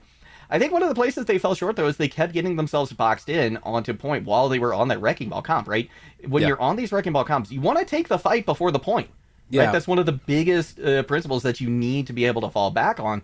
But Wayne State just didn't allow them to feel safe enough to do that. They wanted to stay on that point and just make sure they had control. And I think, honestly, they were kind of caught between a rock and a hard place, and that was a contributing factor as well. Absolutely. Once you look at those Wrecking Ball comps, you need to be wide. You need to be able to take in space, control the map. You're mobile. You are able to do that. And that's kind of what Wayne State did in their case, was able to just control the spaces of the map, control the angles, set up their own crossfires, and be able to do that. And they were able to recognize when they needed to do that, when to just say, look, our brawl isn't working. Let's bring in some angles. Let's create some crossfire. So going into map 2, I do expect to probably see this pharmacy comp come out. There hasn't really been an answer for it, and I do think that if they really value the aerial assault and that crossfire as it appears that they are, that's a great key to their success going into map 2.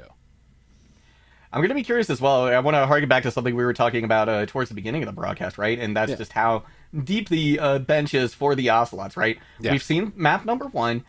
It did go the way of Wayne State, but it was not an overwhelming victory by any stretch of the imagination, right? So now is that adjustment time for the Ocelots. Are they going to swap anybody in, or do they think maybe it's just a different approach that they have to take? Because honestly, the adaptations that they made on Night Market looked really good, and had they been there earlier, or even from the word go, that could have been a much different map. It could have, and I think a lot of this kind of like also what we alluded to was kind of testing the waters, right? We saw Descendant over in the Kiriko, which is a very important role that you want a high-level player on, and we will be going to, say it with me, everybody, King's Row. So I'm actually curious to see, because while you do want a strong player on your Kiriko, and there's value to be had, I do wonder if Descendant is going to possibly change roles here. It just seems like the impact that we were expecting Descendant to have wasn't really there, whereas on the other side, we saw Mooseville get absolutely just enabled across the board. Right. Even just playing that aggressive Reinhardt just knew that they were able to move, knew when they were able to move forward, and was trusting their team to play and support them whenever they made those calls. So, I mean, we're at King's Row. It's probably going to be more brawl-based comps. If the Ocelots really do want to play more brawl-based comps, this is probably their best shot to, and it makes sense to do that. That, all things considered, I don't think this is a bad pick, but I do think that it is a little bit of an uphill climb for the Ocelots in some ways. As do I, because like you said, I mean, Mooseville built a shatter in the first fight, right? Oh, yeah. Back on Gardens, right? So, I mean, that's just tremendous. That's a tremendous pace. Okay. So... Yeah, and Descendant, I think, did a good job, right, on the Kiriko, right? Their Suzus were in there pretty reactively. That shatter, actually, that Moose Milk hit, was immediately negated by the Suzu, right? But something where they could have a little bit more impact might be better, and maybe that is putting them on an Echo. I did like the Echo look from Suda. Again, maybe not the best choice in terms of who to duplicate, right, when we're talking about Gardens, but... If you put that Echo back in the air, give the Echo a pocket, that's actually a great look here. That could really start to cause a lot of problems for the DPS, and honestly, tie up Moose Milk as well, right? If you're putting a lot of damage from a lot of different angles using the Echo, then you're just going to have to split the focus of the main tank even more, right? Which is already a position where you just have to be aware of everything that's going around you all the time, or at least do the best to be aware. Yeah, and that is no simple task, as we just kind of spurted out there. But the Ocelots are looking to brawl here, so they will bring in Reaper and Ash in that. Also bringing in the Ana on Pato the Duck. I do like this. This is a lot more burst healing. If your concern is that Wayne is bursting you down and you're getting isolated, this is a good comp to keep everybody, your targets up, and also then enable your Reaper for success too. Wayne State probably is going to roll out with his Bastion. He's just a tank Punisher. If you're looking to break through these early chokes, this is a good way to do it. Waffle Art, again, on that Baptiste, I do think has been a difference maker. They've been mostly quiet, but their Immortality Fields have been clutch, so I expect those Immortality Fields to still be huge in this first fight. And now, with the Amp Matrix Fire Strike as well on the board, that's just another huge tool. Wayne State gets very, very aggressive. But Trace has actually done a fantastic job of kind of keeping their shield in check. And now Moosemo taking a lot of damage, but there's going to be an errant tree trunk thrown by From Bay. That takes out Sudapu, giving up another quick advantage here to Wayne State. Moosemo does take out Trace Unknown. And with that, Wayne State will get the first point. Yeah. There is a debate to be had of what do you value here, Suzu versus Immortality Field, and Wayne State has been making a case for Immortality Field in a lot of ways. I do like the Suzu to counter, the Reinhardt Shatters or anything else that might come your way, but I do think that Waffle Art has just gotten more raw value in that regard. So Wayne State just kind of winning in that regard. Also, they are leading now in the ultimate charges, so getting them and using them a little bit more effectively here may find the value and success to keep the cart rolling for them. Again, aggressive play is going to be important with this brawl comp. And what's interesting to note as well is that Trace Unknown is actually a little bit ahead in terms of ult percentage. So something that the Ocelots are doing are making it so that Moose Milk is having to play a little less aggressively here. It could also just be the fact that Ginger Hair and From Bay are getting the kills early on, right? They're not necessarily relying on the Reinhardt. And now Music going down to about half health, but Ginger Hair coming out now with a turret farm. We're going to put a lot of damage in. Everybody from the Ocelot scamper to the win. Here comes the Amplification Matrix and the Immortality Field. Ginger Hair has their ultimate ready to go, but a big shatter from Trace Unknown lays down 3. Whispers pops back up, and in a moment puts down the sound barrier, which is going to allow Wayne State to get a couple of kills, but Trace Unknown is still alive and damage being done via them. They are not going to go easily into the Dark Knight. No, it will be a drag-out brawl, but Wayne State just had more raw sustain and more defensive play and capability between Sound Barrier, between Immortality Field. These are just two different types of brawl comps. The Ocelot's trying to opt into a more aggressive comp, and they're not really reflecting it in some ways, and I think they have the potential to do it, especially with this Nano on board. Nanoing Trace could be a great way to build up the rest of this and continue to win, but Wayne State is not going to let that go. They'll try to buy some space early. I think there will be a last-second touch here, and the Nano Ryan is probably going to be important into this fight. Sudafu, though, is actually getting very close to a Blade as well, so I think there's a couple of great options. It is going to be committed to Trace Unknown. They need that value, and they need it now.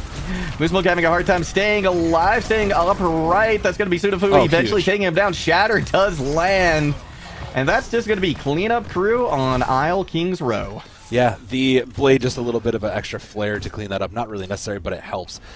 It was all the tools for the Ocelots, though, to set themselves down, and that's fine. You are halfway to your Kitsune Rush.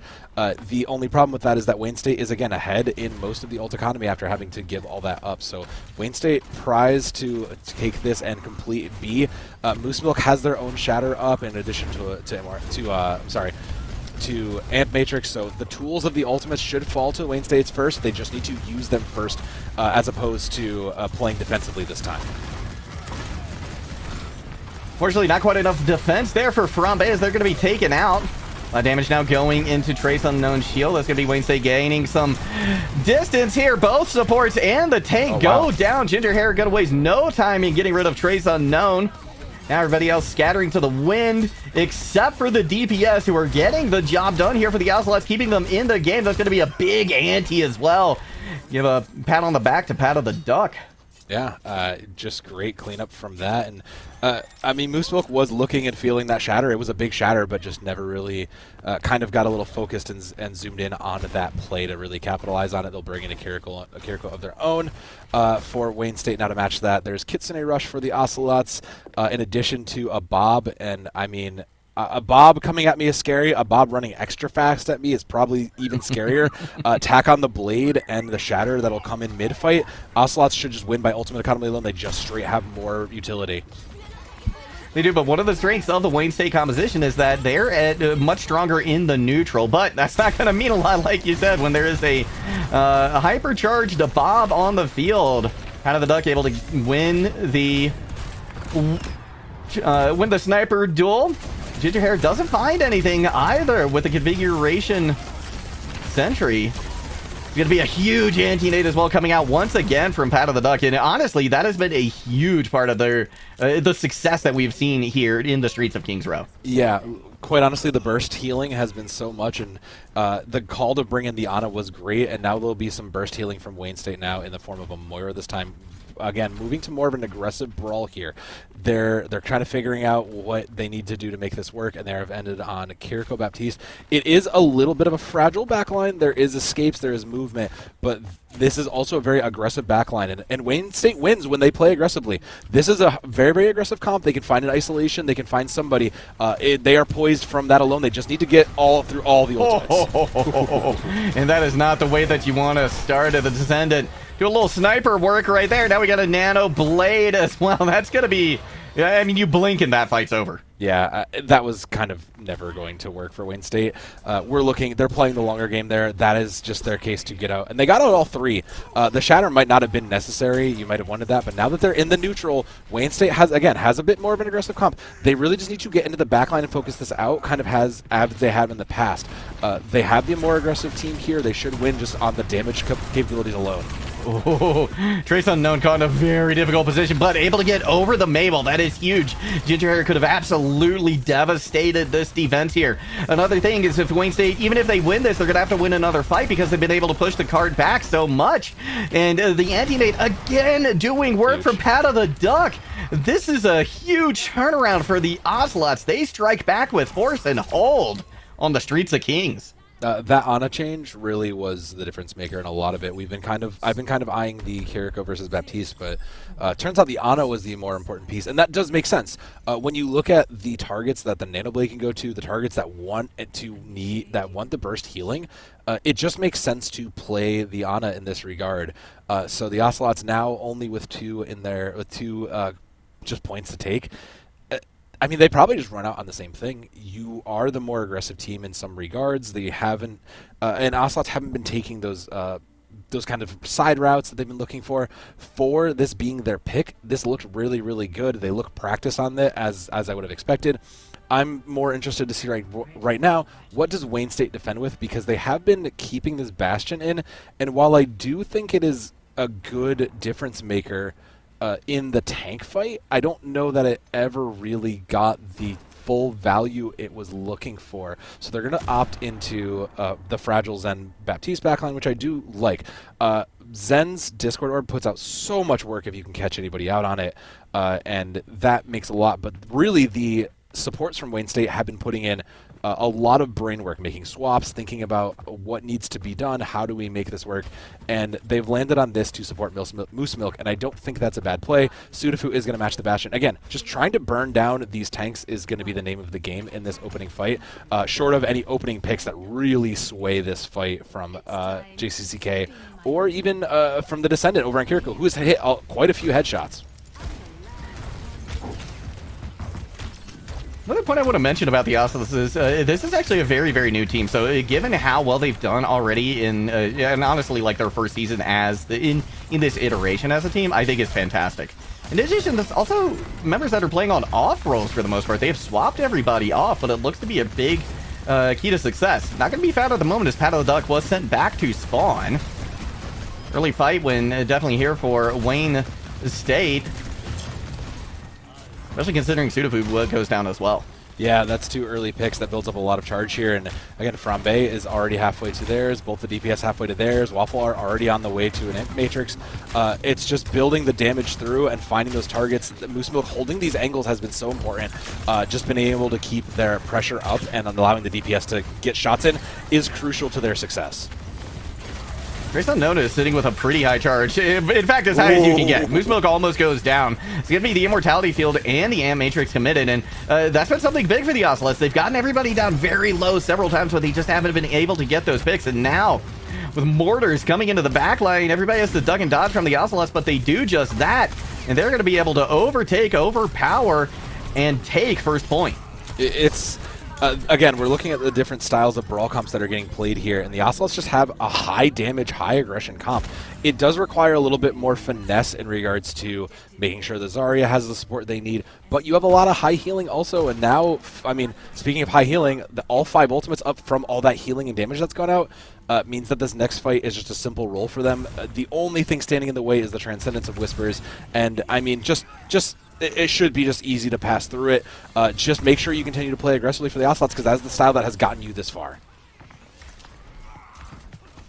Yeah, this is absolutely tremendous. I mean, the Nanoblade is going to be here momentarily, and the Transcendence isn't online. Certainly that's going to be Sudafu's first and primary target when the Nanoblade is committed to him. Anticipating it here in just a second. I mean, diving around, peeking around the corner. Here comes, I believe, the dash.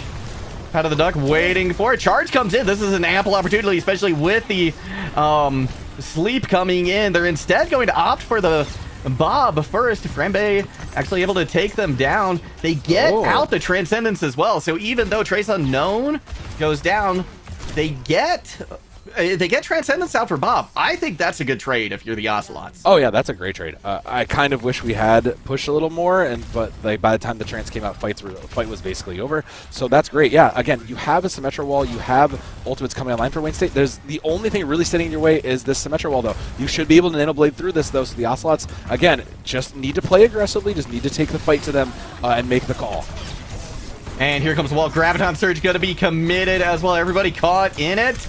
Shatter comes in, though, from Moose Milk. That's going to shut things down immediately. Wow. Fortunately for the Ocelots, though, they only expend the grab. But that's big. I mean, that could be a fight winner on its own, and it was not.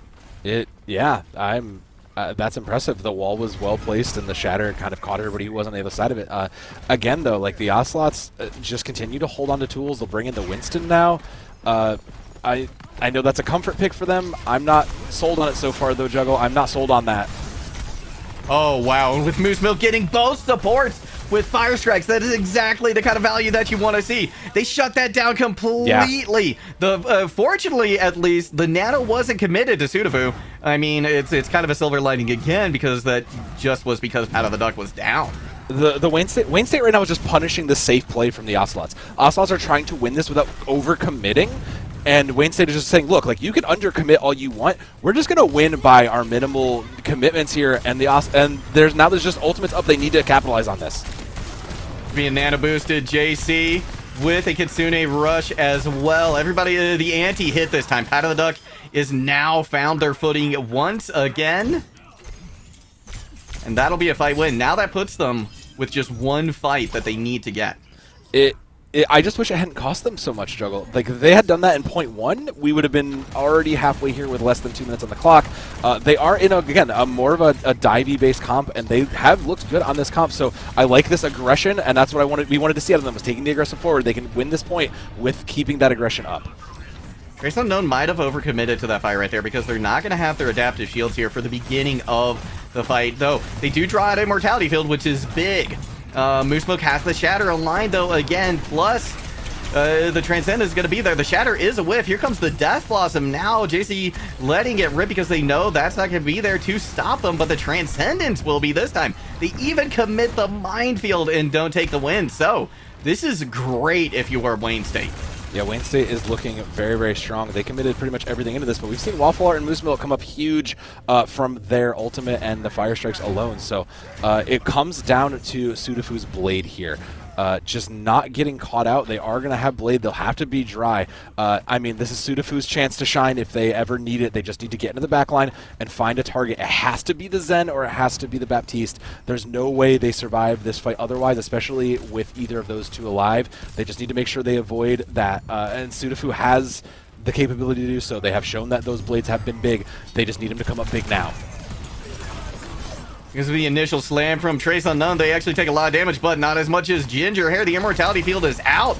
So, Sudofu waiting in the wings with this Blade. Another brilliant anti coming out, but Frambe doing a lot of work. They're still alive as well. They got to take care of them. That's going to be the pick, and the Ocelots will, in the nick of time, take Kings Row away from Wayne State College. Yeah, great heads-up play, knowing that they had to wait out just those ultimates. They knew there was an Amp Matrix coming. They knew there was still Immortality Field. And the second Immortality Field came out from Wayne State, that was the go button. That was the signal to send in the Blade, and it worked. It worked perfectly to what they wanted to do. So, really, again, some moments that made me concerned. You know, losing 2 to Fire Strike here in this moment that should have probably been a win was huge. Credit to Moose Milk for that, because Moose Milk on this Reinhardt looked great, but the Ocelots just came through on their team play there. Not necessarily winning on the comp they wanted to, maybe with a Winston, but they looked very good in the sense that they were able to recognize their win condition and then play to that. Getting out these Immortality Fields from Wayne State has been really the struggle that happened in Map 1, and now that they're kind of realizing we need to call out this very important skill, it's just turned their game around to success. So now they're back in it, we're tied up, and they are looking good to give us a match here. They definitely are. This was a very different looking Ocelots from the first game, and honestly, this is kind of I think this is a little bit of what we expected from them, right? Yeah. You know, we were saying that if they take an L in the first map, we're likely going to see some adjustments. They decided that the adjustments didn't need to be made in the roster, just in how they play things, and I don't know. I just want to say again, because I'm a big Hampton fan, it was the Wrecking Ball, right, that kind of turned things around. So, you know, that was the comp that they ended up on, and that's saying something too on Kings Row that they got it done there. Yeah, in the face of Moose Milk on Rhine, no less. Oh yeah, considering that's basically a free Rhine shatter too. Yeah. I mean, we all know the buffs that Hammond got and how crazy that can make him. So, I mean, we'll see if they carried that into the next match though, because I think you're right. There is something to just this wrecking ball coming in, creating the chaos, and it enables them to play aggressively too, which has shown them that they work really well. Once they start playing aggressively and taking the fight ahead of where they need to be, they find success and they win based on the bracket of their team's mechanical skills. And they're even doing it with Wrecking Ball rolling in from the front, right? Yeah. Like, that is, in a lot of ways, that's, again, like Wrecking Ball 101. You do not do, right? You roll in from the back or the sides, but that's not really an option when you get the streets of Kings Row, and they still made it work, right? They ran it down front with the Wrecking Ball and still found success with it, so I think that could spell a lot of success for them moving forward into the next map, which we will get to after a short break. Don't go anywhere.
Welcome back, everybody, to the broadcast. Game tied up 1 apiece here between University of Texas Rio Grande Ocelots and Wayne State College. Wayne State taking an early lead on Lijiang Tower, but the Ocelots, I mean, they made adjustments. They looked like a completely different team as we got to King Row, where we were honestly expecting Wayne State College to notch a second win in their column.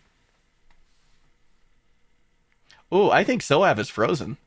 I think that is a DC. Soav was actually having we were warming and chatting before the broadcast today, and he was having a couple issues there, but he'll be back. He'll be back here, I'm sure, relatively soon. But yeah, it's a 1-1 affair. We're going to a map number 4. It's going to be Rialto next. We're going to go to the beautiful canal streets of that locale. So I think we're going to see a lot more dive coming up. I'm sorry, a lot more brawl coming up from these teams. But the Ocelots could swap over to a poke composition. That is also something that no, sorry. That was Wayne State College. If Wayne State College is having some issues, then they might actually swap over to a more poke-based composition. That's definitely going to be a good look for them as well.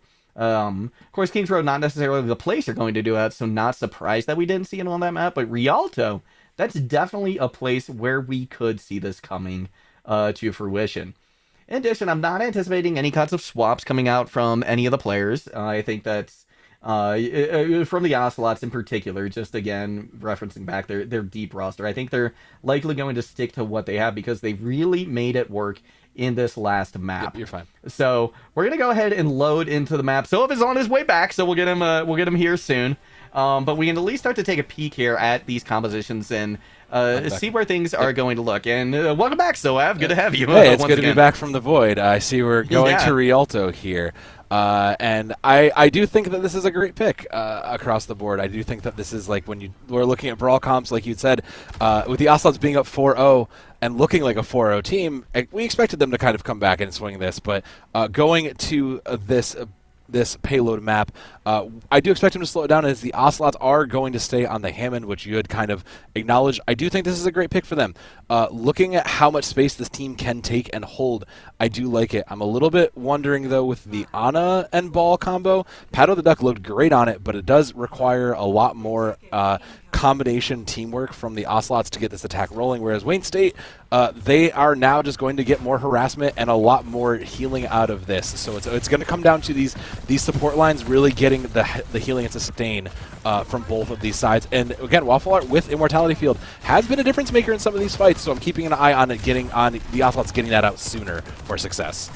I think I have to give Wayne State College a bit of an advantage here, right? Because this ball composition is going to have a hard time kind of closing the distance and collapsing on who they want to, not only because there's a Sombra in the mix, but because the poke composition can as well keep them at bay, right? They can poke them away from par, right? Because that's where the Ocelots are going to want to sit up. And with a beautiful anti-nade like that as well, Trace just scurrying back to their hamster hole. And Wayne State College really holding on strong. There's been progress made on the cart, but that's not an indicator for a fight win for a composition when the team that's getting pushed back is poke. You want to back up as poke and win the fight. That's exactly what they did here. Yeah, and the other combination to that is trying to find, the 2v1s that you can set up with your dives, and now they're moving back off of that. They'll give up more of the faster moving into that. Oh, that's a great early pick from Sufu. Just a great reflect back from that, and that's an early pick. Wayne State College taking out arguably one of their win conditions in Bob, but EMP is up, so getting it past that should be the next step for the Ocelots to continue this going. They are playing from behind. They have to get Kitsune Rush up fast, though, to do so. They certainly do, and the EMP is going to go ahead and come in. That hits all 5 players. Trace goes down very, very low. The hack's still lingering on a couple of them as the Suzu's able to get it out of the way from Descendant for a couple of the players. Hack goes as well on to Sudafu, who's just about to get the blade, but is getting forced back. Melee going to finish them off. And now the Ocelots, even though again they're taking kills are coming in favor of Wayne State College, they pushed the cart up, but it's not going to be capped this time. The Bob too strong. Bob too good. Sometimes the late ult, as we all know, is the real success here. But the Ocelots now have it in their favor. They'll have 4 ultimates up. It just should be able to overwhelm them between the Nano Blade, between the Primal, between the Bob of their own. Some combination of that should just overwhelm them with the raw firepower they have, and this should be point B capture for the Ocelots, just given not an overextension. Thanks, Bob, this time from JC. Doing a lot of damage. Moose Milk goes up for a Gravitic Flux, falls down, goes back to spawn. Immortality Field has to be committed as well. It's not going to last long, as Wayne State College just cannot sustain through this onslaught of damage coming out from the Ocelots. And what's remarkable as well is that it was just Bob. They only had to use Bob there. That is great heads up from them, because they had the wealth really in their favor, and they'll continue to kind of push this advantage now.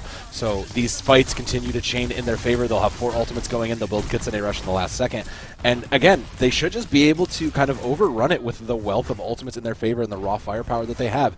The support ultimates that Wayne State does have are good, but it requires a bit more aggressive play from them to get success. So I expect the Ocelots to win through, again, just raw ultimates alone. There's going to be a nice leap and anti on a Trace Unknown, though. That's going to be Wayne State actually able to turn that around. I think just simply the fact that Trace got slept in the back line won Wayne State the fight. Yeah, that just really took it all out. And the call was made quick, and that's the other part of that discipline, right? Is like the call's made, like, fight's lost, let's just get out of here. It's fine. You just call that a dry fight and move forward. So now the Ocelots will have a fresh retake. Sometimes you need a redo to get this going. They'll have 4 ultimates, and this should just be the redo. They got Nano out, and that was the biggest threat, so they should be in the clear for this take. It's going to be Accretion knocking down Trace briefly, but with Ginger Hair out, that means the Nano Blade has free reign. They're going to be hit by an anti-nade and Accretion, shutting them down briefly, but it's not going to matter in the long run. It's going to be a nice bubble coming out as well from Trace Unknown to keep the rest of their team, keep Sudafu safe while they clean up the rest of the mess. Now, that was the correct play. They sent that through. They'll have Primal. They'll have Kitsune Rush up. Again, the wealth is still there for the Ocelots, and now they just should be building the rest of this rotation up. They should be getting the Nano back soon and the Bob back as this starts. Wayne State does have some tools, but I don't think there's anything that can make a difference like the ultimates on the Ocelots. Amplification Matrix actually going to shut down that Winston engage pretty quickly. Here comes the Gravitic Flux as well. Beautiful predicted shot there from Moose to take out the Descendant. Could be 2 big pillars of this composition down now. JC going to go ahead and commit the Bob, but not going to get the value that it necessarily needs or wants. And with that, Wayne State holds.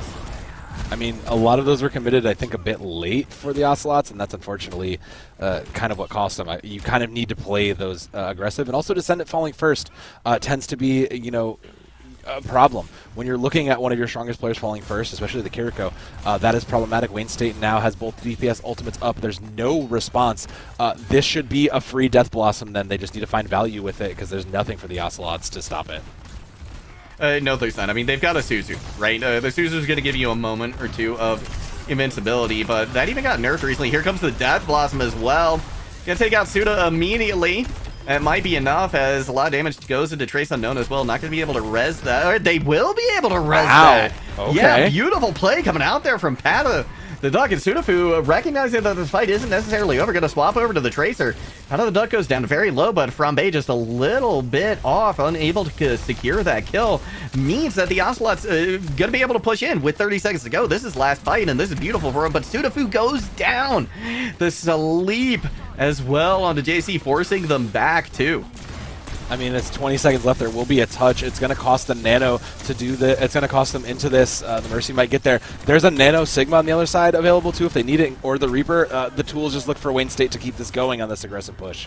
Yeah, still nobody quite there to stall. Sudafu actually jumps onto the point, but pays forward with their life. Trace Unknown dropping into it. Deadeye out as well. Trace just needs a moment to get this primal great rage pop-up. They don't get it. Frambe hits them before the Primal Rage comes out online. JCK though turns it around for 3K. This is huge. It's just Moose Milk left, and they've already expended the Gravitic Flux, so there's going to be no Sig 9 to be found here. They're just going to be picked apart by the DPS, and the Ocelots will steal second point from Wayne State College.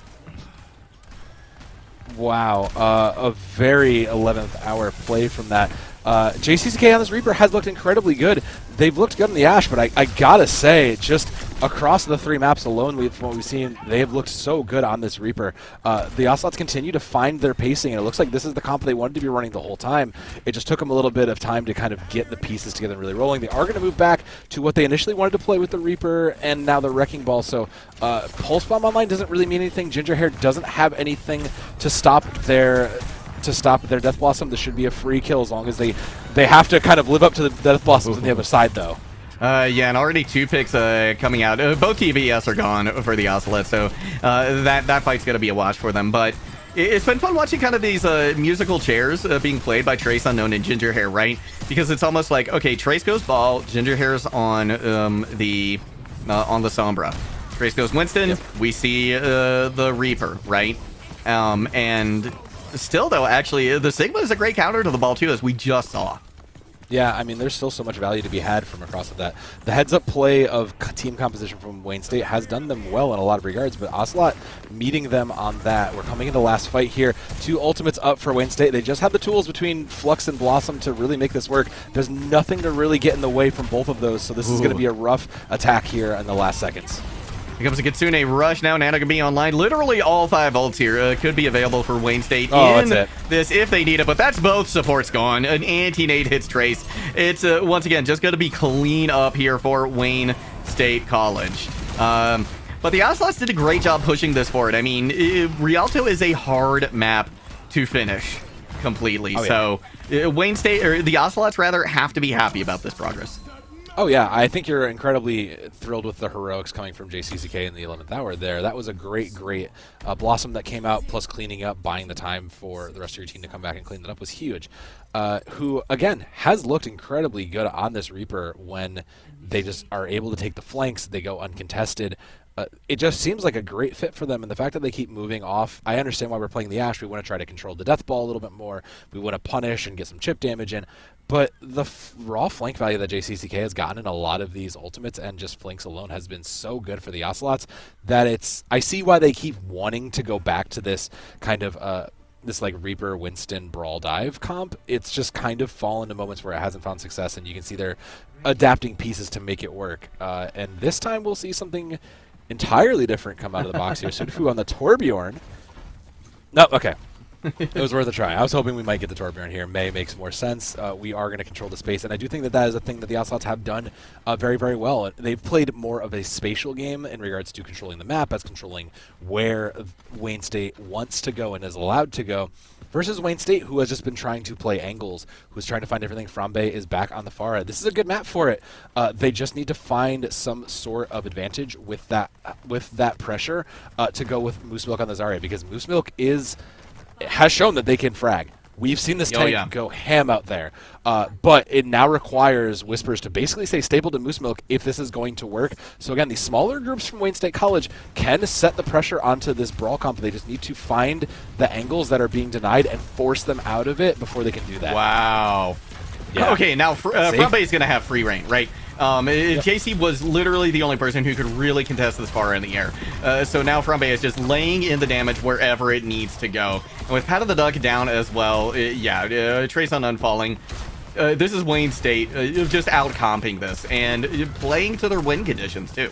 And playing against the enemy's win conditions. Oh yeah, they know exactly what they wanted to do here, and they had shown this in map 1 and 2, and it might be, there might be a recontest before we get into this, but I mean, the side of Wayne State has looked very strong. Now the counters will come in, and we'll see how the Ocelots respond to it. And with Moose Milk already down, the Ocelots have a great opportunity to turn things around. I'm unsure at the moment.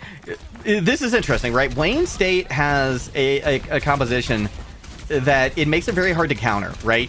The D.Va, yes, it counters the Pharah, but it leaves Moose Milk free to just beam you down, right?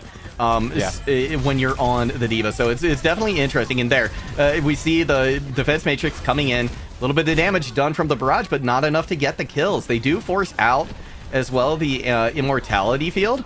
Could be a Dragon Strike thrown through as well. And despite this Blizzard on point, the damage is there from Wayne State, so they will get first point. And they have done it very quickly. Yeah, self-destruct also just throwing in everything to try to stall this out in the last second. Not really there. I mean, I do agree with you. It feels like we're maybe overcommitting to Frambe.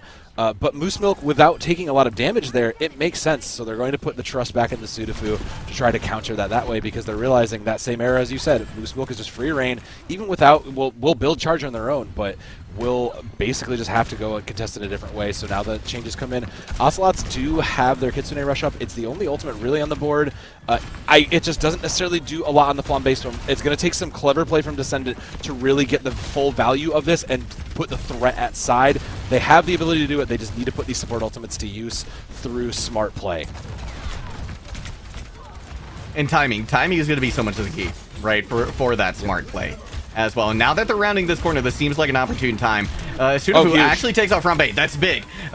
Whispers will get the resurrection. In the meantime, the Descendant goes down. Nanopist has been committed, but with Frambe back up and alive, they're just making such quick work of the Ocelots. Wayne State, they are going to get second point here. There's not going to be another contest. Yeah, there is not too much left here to be done. It spent most of the ultimates. They'll have Graviton Surge in this final fight. They're going to engage early here with that Kitsune Rush, though. Oh my gosh, the Kitsune Rush actually gets them to point in time, and JCC is popping off in a huge way. Don't even need to use any of the other ultimates. It was literally just that Kitsune Rush to point. A great call, a great heads-up call, just realizing, look, we can't afford to let this fall. And Descendants, Kitsune Rush came up huge there. They will have a couple ultimates on board. They do have Bob up, which has gotten a lot of value for the Ocelots in the past. I'm just keeping an eye on Wayne State. 3 minutes on the clock here. They have at least Valkyrie, Dragon Strike. Like, Grab Dragon is still a very, very viable win condition if you can make this work. They just need to catch a target out. Or just find the Urisa. That's it. Yeah. They're going to get their res, and there's enough damage to keep Gingerhair away from being able to pick off Pat of the Duck as well. Dragon Strike goes through on the point. Here comes the Deadeye now, but the damage is tremendous coming out from Wayne State College. I mean, Whispers even pulling out the Mercy Pistol. The Bunny Blaster able to take them down, so Wayne State does get the point. It just took them a little extra time. I mean, now they have all the time in the world. They can slow play this as much as they need to. They don't have a lot of tools, so it could be a dry fight here going into this. And they're just going to play aggressively, and I like this. If they can control this space, there may not even be a time for a recontest. There will be one, and it'll require this Terror Surge to come up huge. So Trace Unknown has the chance to put some pressure and buy some pressure in. It's gone, though. Sudofu was the only person who could have touched. Wow. The Genji was the only person who could have touched there. Yeah. They took him out immediately. I think the rest of the team could have made it the juggle. I think they were expecting the Genji to touch, not the whole team, and just got picked immediately. So it was the right call, but unfortunately the rest of the pieces just never really came in the way. And at that point, I kind of feel like if the cart's still rolling and the contestant never really come through, there has to be that huge Death Blossom, though. JCCK has been incredible looking onto this Reaper, and it has been a great counter to a lot of the things that's been put in front of him. It's just really impressive to see that play come out from both sides. But I will say that the choices that the Ocelots have made really, when it comes to the hero game, like choosing your team comp, adjusting on the fly, really to show why this is a 4-0 team and why they are poised to really not drop many more games after this. But they are definitely in threat of dropping this next one. They are on match point now. Wayne State just needs to win this next map, but it's going to be the Ocelots map choice. And I do have to commend Wayne State as well. Let's talk about the map choice for a moment, because Wayne State went to Rialto, and that was the right move. And in fact, I think, the team right now that has picked the map has won the map. Let's actually go back and take a look at Lijiang. Lijiang was picked by the Ocelots, actually. So, yeah. Okay. So Wayne State did win that one. Yeah. Control's always an outlier, though, so that's a tough one to pick on. But, yeah, the fact that these teams are picking picking maps that they're winning on, really to say a lot to their practice and their scrim schedules, though, because now that means that you're taking, your negative and turning it into a very, very big positive. If patterns continue, we should be trading back and forth again. Coliseo is out, which means that we are probably going to be going to New Queen Street, which, we were talking about this in prior, does the community have a preferred push map yet? Is there one that we feel is more solved than the other? And I think that given what both of these teams want to do, it's still a coin toss. There are still things you can get away with. You can still run a Pharah on New Queen Street. You can still get away with that kind of aerial assault if you work it right. But it's streets. I mean, it's a big, long street. Brawl still is very, very strong, considering there's not a lot of side routes that you can really play from to get you to contest the bot. It is actually going to be New Queen Street that the Ocelots pick. I was going to make the counterpart. I feel like maybe the stronger pick would have been Esperanza, right? If you want to run that far, because you've got that big tower in the middle, which reminds me a lot of the tower on Eichenwald First Point, which is an unexpectedly good site for Pharah, right? I think it's a strong pick there. Certainly not unknown, but definitely not, I think, like the first place you think of when you think Pharah. So I'm a little bit surprised by the New Queen Street, but I'm not going to doubt this team. These teams know what they're doing, right? So they've got a reason that they're going here, and maybe that reason is to just try and force the brawl again a little bit more. Maybe put in some of these more long range heroes, right? Some of these long range hit scans as well. So yeah, it'll be interesting to see where we go as we load into New Queen Street. Yeah, realistically, both of these teams have shown us quite a bit of comp flexibility. Yeah. And especially at this level of challengers, that's so important. Being able to move and adjust. And as we kind of saw at Wayne State, just being able to recognize, look, they're not expecting us to do this thing X. Let's do X thing. And then when they counter it with Y, let's just play into that counter. So the kind of heads-up play in the moment has been really crucial for both of these teams. But Wayne State has kind of come out on top in that regard, too. Yeah, they have, certainly at the moment, and this would be great for Wayne State, right? They're looking to, try and hide that blemish on their record, having taken the L last week to the Carthage Firebirds. So, in a lot of ways, I feel like this is a very essential game for Wayne State College to win, right? There's a lot on the line for them here right now. Sure, the Ocelots want to come away with a win. They want to continue to have a spotless record, but a loss here would be so much more devastating for Wayne State than it would be for the Ocelots. Oh, yeah. I mean, the Ocelots coming from the Rio Grande program, that's a very established program. We've seen them in multiple of these tiers just put in work and show up and make good, just have winning records. So to really kind of come in and hand a team like that their first loss would be huge for them. And like you said, they lost to the Firebirds, but it was in a map 5. So when you play a top team like that close, it does leave a lot to be questioned. Speaking of a lot to be questioned here, we're seeing our first Sojourn of the day, and I do like that given how this Brawl comp with the Zarya really is trying to control the space of it.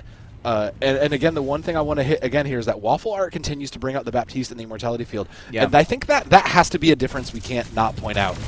Just given how much that saved them, it's so important. Trace Unknown going to waste no time in chasing down Whispers. And you can see right there, right? You want to disrupt... Trace is doing a great job on the ball right now because you want to disrupt Ginger Hair on the Sojourn, but then you want to try and take out the Mercy and Paddle the Duck, right? Sudovo going to be able to get a pick onto Ginger Hair as well means that that's going to be so much more the case now. The Resurrection not going to be a factor in the rest of this fight, and Sudovo just doing a great job lasering down several of the other members. Trace Unknown cripples Wayne State College at the knees with a pick onto Whispers as well. Immortality Field has to be utilized, and even though Wayne State has gotten percentage here, the fight goes to the Ocelots. I mean, the Ocelots comp is more primed to play this longer game between Trace, between the Soldier. All these characters really have survivability in their own ways, and this is now enabling Trace to play up faster. So swaps will come through. They will play to counter, to make it the counters in. And this is where Wayne State has shined. They will also give up the Soldier, and I was going to say we probably want the Soldier here. Anyways, just the raw damage and just better ultimate viability is a lot better. But they need to make sure they can actually complete the kill on the Trace here. That was huge. Huge. Already the swap's paying dividends, right? Trace Unknown, I think, was just not quite aware that those had been made, and so puts themselves in a losing position.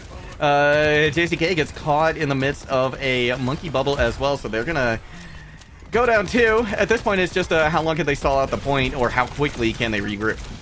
Yeah, it's going to be a quick regroup. There will be Trace there, but it's going to be kind of all for naught. The Ocelots coming into and ahead in the ultimate charge in a lot of ways. They need to play aggressively here. That will be the factor that can allow them to win. They just need to commit them harder and faster than Wayne State does in order to get the stop to go, because the longer this fight goes on, it goes into Wayne State's favor. Great hack and great sleep. Yeah, that was huge.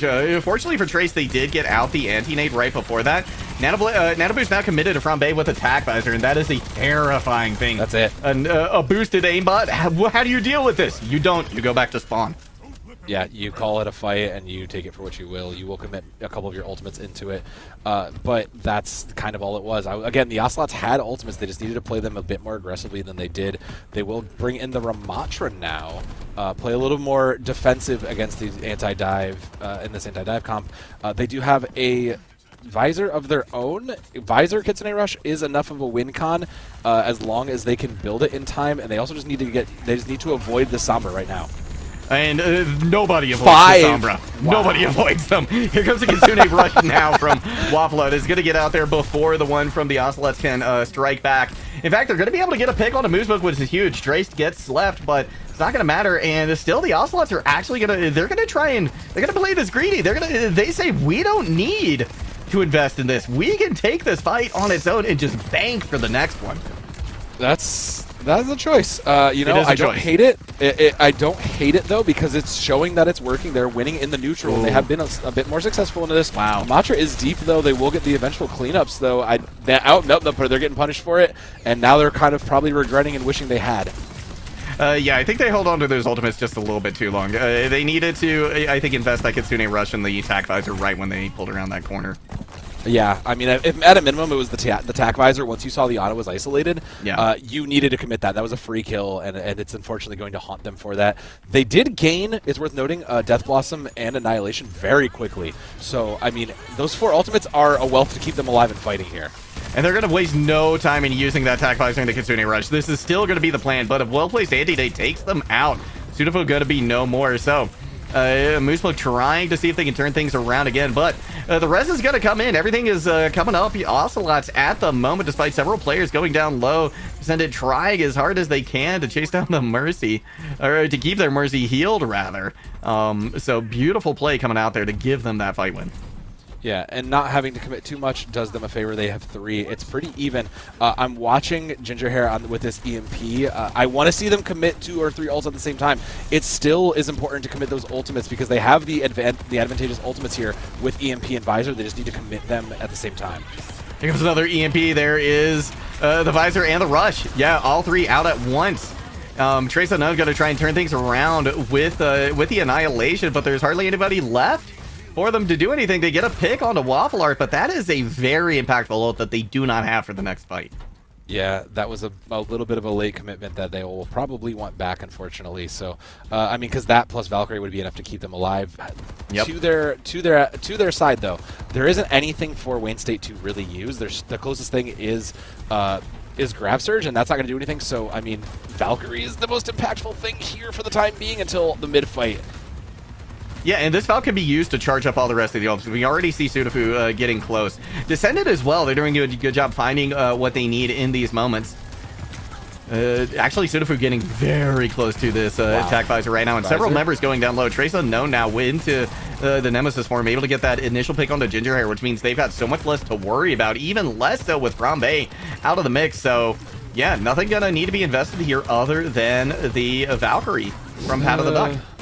Yeah, it looks like that was enough to make it win, and like you said, now because of that, they've built up. They just need to not get a little too ahead of themselves here. They're a little greedy here, pushing up, trying to secure these kills. It isn't punished, but they are rewarded for it. So, again, I mean, you have a great counter to this Graviton Surge in the Annihilation, so I'm really hoping Trace saves it and doesn't use it aggressively here to counter the Graviton Surge, because if you've been tracking, you do have that available for this. You have the ultimates, you might play aggressively, but I do hope they play a little bit defensively in this last push before the corner gets rounded. Biotic Grenade used early from Whisper as well means they're not going to have it for the bulk of this fight. Sudafu gets tossed back. Here comes the Graviton Surge. Nano Boost committed. That's going to be a Nano Attack Visor, but it's Attack Visor the other side from Sudafu with the Kitsune Rush and an Annihilation. There's damage everywhere from everyone all the time, but it's going to be the Ocelots who have just a little bit more, giving them an edge and the lead for the first time in this map. and now they have the positioning. They're already around the hardest part of this corner, so the Ocelots looking primed to keep themselves in control. They just need to continue to push and keep someone on the actual bot here. Waffle Art does have this Kitsune Rush up. There's not a lot to pair with it. They will have their own Death Blossom, so whoever's Death Blossom fires first here might be the more impactful one. The Ocelots just need to not get caught out against Ginger Hair here. They can do it. They have the positioning and they have the awareness. Oh yeah, and this looks like a Death Blossom right here, and that's absolutely what it is. They're going to get the res out as well. JCK tries to come back with one of their own. There's going to be no Soldier anywhere to be found, and now JCK has their sights set on their Doppelganger, but it's going to be Moose Milk who strikes first. Not going to be the one who strikes harder, as the res is there from Pat of the Duck as well. Trace Unknown does go down, but everybody's still firing on all cylinders for the Ocelots. They're going to get even more insurance distance here. Yeah, they will have it. Kitsune Rush was saved, so that's the last thing. That's the most impactful thing to stop here. I mean, aggressively Kitsune Rushing. Wayne State needs to do it now. It needs to be committed the second that Waffle Art is back here. That's huge. That's an absolutely massive pick coming out early on, and Ginger Hair going down low too. But they do give themselves a small window of opportunity. They don't have, the res will not be there again for the bulk of this fight. Waffle are going to go ahead and use the Kitsune Rush. Here comes the Valk as well from Whispers. They have to win this fight. They recognize if they do not come away with this win, so they're investing everything into it. Every single thing they possibly can. And it doesn't matter because the Ocelots are still getting the picks. The Visor did some work, and then Trace Unknown coming back in with the Annihilation. Everybody getting sent back to spawn. This is going to be a full cap here. Wow. I don't know about you, but I haven't seen a full cap here in NECC yet, so there will be a last second touch. But, I mean, JCCK does have Death Blossom, and it's going to be basically the end there. I mean, I don't think we've seen another way these last staggers will close it out, but that's a full complete from the Ocelots. And we haven't, I mean, you and I haven't seen one of those, so... No. Credit to the Ocelots for really going the distance for Fax in this one. The great swaps that came in making this comp work, and especially putting a lot of these players on heroes that they look very good on. They look very practiced on, so just great awareness got of just the comps that they needed to be playing, got them here. What a series this has been so far. Like, these teams have just been so back and forth. They clearly... you know, they know themselves, right? They're sending themselves to maps where they are finding the wins. So we're headed to a map number 5 here, Soav, and I am here for it. This has just been a fantastic showing from both squads. Can't say enough good stuff about them. But before we throw it to a short break, any final words you want to leave with the audience to mull over and ponder? I mean, here's your thinking. Here's your thing to think over on the break. You know, person who picked Control lost it last time. Don't know if it will repeat, but that's an omen and thing to consider. All right, we'll see you back here in just a few short moments.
We're going the distance tonight in game number 2 here, Overwatch 2 for the NECC. If you are just joining us, where have you been? It is a 2-2 affair. My name, Warren Juggle got Hammond, so I have Dan, I'm with me. It all comes down to Nepal. I mean, it's been a drag-out brawl for this whole 5, and these two teams at the top of their division absolutely wouldn't have seen it any other way. And, you know, we were kind of talking about this beforehand because the question was, you know, the team who picked the map on Control didn't win last time. Is it going to repeat here? And at Nepal, I don't know. This is a very set of brawly maps. So we've seen multi-flavors of Brawl come out of Wayne State, and I'm very curious to see which ones they choose going into it versus this more flexible, divey kind of crossfires out of the side of the Ocelots and their quick reactions and swaps. It's still a bit of a toss-up. Both of these teams really hungry to bring it home for their team. A lot of it could depend on which sub-maps we end up seeing, right? What are going to be our first few sub-maps? Because certainly if we go to Village, right, that's Brawl. Yes. Brawl is just so tremendously strong there, right? And we already saw that Wayne State liked to kind of do that, you know, Brawl and bunker on the point kind of a thing with the Sim and May on Night Market way back in Kings Row, right? So I'm anticipating we're going to see them just kind of look to immediately go to point with some variation of that. And yeah, that's exactly what they're hovering over right now in Spawn. Yeah, and I don't see why not. It looks like over in the blue they will be... I mean, it worked for them in the last time. You could saw the fire swap to the Sim, so we're going to see that Pharmacy, that kind of 2-3 split comp that worked out of the side of Wayne. That worked very, very well. But on the other side, I mean, the Ramatra... great success. Pato the Duck picking up the Brig for the first time also is an interesting change of pace here. I do like it. It's a lot of sustain and a lot of more defensive quality, so a very defensive kind of brawl comp versus this split brawl of Wayne State. I mean, they found success on it prior. I see no reason they can't succeed again here. They just need to get the positioning and create that crossfire for these two squads to collapse on. And Sudafu's Sudafu has to take down Frambe, right? That's a big win condition as well for the Ocelots. Wayne State's going to go ahead and drop to point, but it's going to be the Ocelots who control it. And we can see Sudafu, just trying to keep that far at bay, who's honestly going to have a hard time getting those rockets in onto this position, right? So instead they got their set side on the back line, but Sudafu is right there to take them out. So the Ocelots secure the point, and they've already got the first step in for the fight win, especially since Whispers could not get over there for the resurrection. Wildlord has to use the immortality field as well. Everything has been expended right now for Wayne State. They do get a wall out though. That's but fortunately for Trace Unknown, Pato the Duck was there with them in the meantime. Descendant has to use the Suzu, but again, this has been a great back up here from Wayne State College. They recognize the fight isn't necessarily over. They got an opportunity. Charge going to come in. Going to be a miss, though. Trace Unknown has the Annihilation. They can use that to respond, but not if they're dead. It's just a little bit late. Even the rally, too. I was kind of eyeing both of these support lines as they came up. And, I mean, Pato the Duck got the rally there. Didn't quite come online quick enough, so... a lot of spatial control and a lot of tankiness coming out of this Ocelot team should mean they can get it. It's just, again, going to come down to forcing the Immortality Field out of Waffle Art out and getting past Frambe, which they've shown they can do this. They just need to play aggressively, and that wall will deny that a little bit. But only for a moment. They actually do a great job breaking through, but the shatter is going to be tremendous.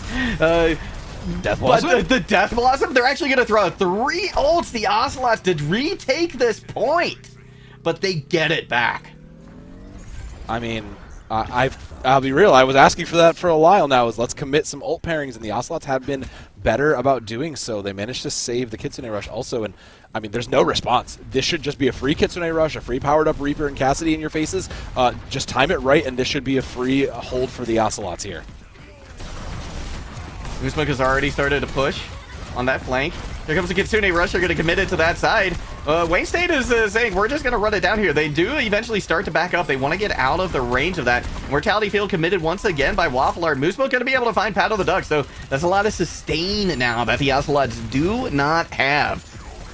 Moosebook now peeking around the corner gingerly. Looking for an opportunity here, but... the pummeling is starting from Trace Unknown in the Nemesis form. Staffu now caught out in a bad position. Flambe gonna call them out on it, but the sticky goes through as well. It's gonna be 2 for 2 here. Point flips back over to Wayne State. In the meantime, JC trying to back off, but May throws an aggressive, a brutal, a rude wall to try and keep them back. I mean, a great look there. And eventually just was able to take it back. So, I mean, it's still almost last fight territory, though, for the Ocelots. So they've done a good job of building as much presence as they need to. Blizzard is up for Wayne State. It should just be, like, you're going to have to use that and hope that Trace doesn't have the counter in the Annihilation here, because you have to get it on the point and to keep yourself alive.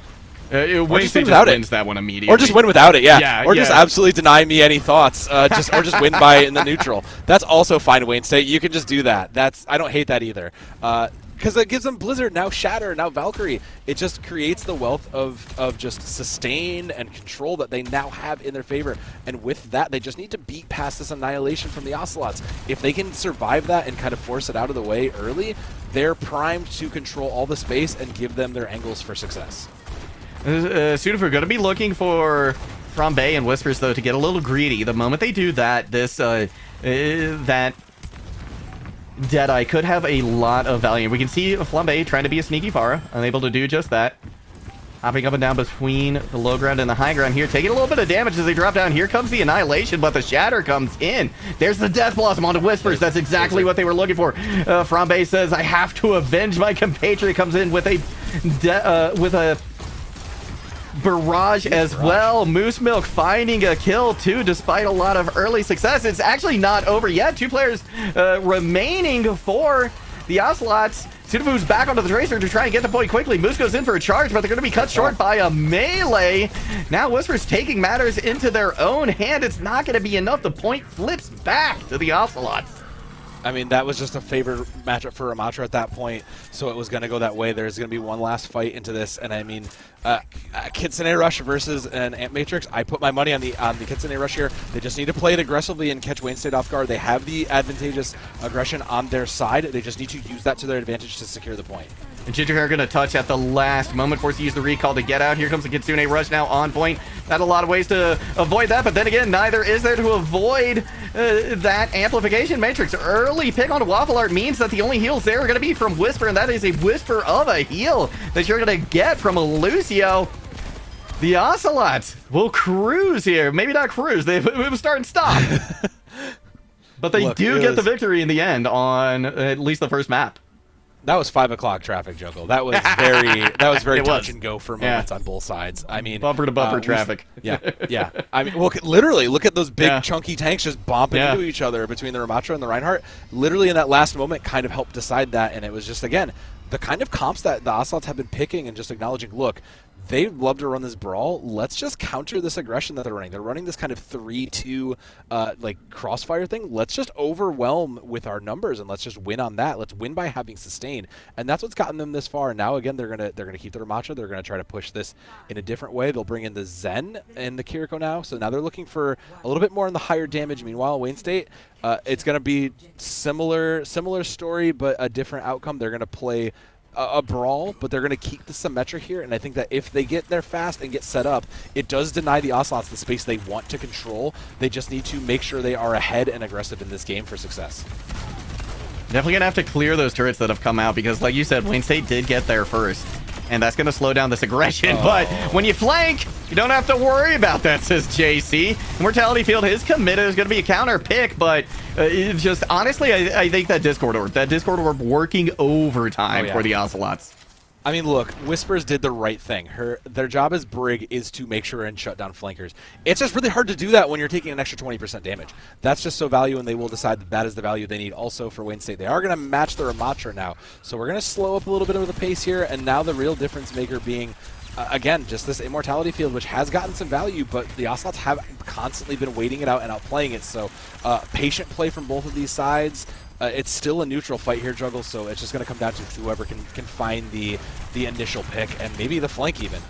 Oh, Whisper's in a bad position. Actually, both Zenyatta's deleted immediately. These teams well aware of the win conditions that are on the board for each of them. Sudafu just barely wins out. These teams are going blow for blow, hero for hero, matching the picks. It's going to be Annihilation now, but Frambe has the Deadeye up. They're going to have to keep at bay, but they need to keep the Annihilation going as well. The Deadeye does not land, but Frambe is going to be able to click a couple heads to give them the win despite that. I mean, yeah, that was scrappy, like you said. Now, with these changes coming in, I mean, Annihilation is up for Wayne State, and there's not much of an answer. A quick attack visor might give them the advantage here, but Wayne State with position of the point and this Annihilation, aggressively using this Annihilation should give them control. They just need to get JCCK in control on these flanks. That's been the thing that's killing them. If they can do that, they will continue to succeed. Gives the Kitsune rush to start things out. There is the attack visor as well. That's going to cause a lot of problems for Moose Milk, who's just trying to hold on as long as they can. Whisper is able to take out, but a huge death blossom once again coming in that gets 2 picks for the Ocelots. Going to be able to make it 3 eventually. One last pick, and they have the point once again. And this is match point for Ocelots. Wayne State College has to get this point back. It's a tough spot for Wayne State to be in because JCCK has just kind of been winning the Reaper duel here. Ginger hasn't looked bad, but again, they need to come up with these bigger Death Blossoms. JCCK has just made it look flashy, and it's the only tool. It's that plus Trance are the tools they have on board. They need to get the Trance from Paddle the Duck out first, though. They have the tools to win it. They just have to play and get that Zen out. There it is. That's huge. That's absolutely massive. But both of the DPS from the Ocelot strikebacks. Whispers is still online, so they could potentially still push in with this Transcendence, but now they're gone. They have to back up. It's all come down to this. There could be no more mistakes on this map from Wayne State College. No. I mean, they might not even touch. I don't even think they're going to get the touch here, Juggle. That's basically game fight. Oh, it's Trance. Won't make it in time. Trance to try and touch? No. They're not going to get there. Wow, the Ocelots come away with the victory in the end. Some phenomenal play coming out from both sides, but the flexibility of the felines from Rio Grande going to get it done at the end of the day.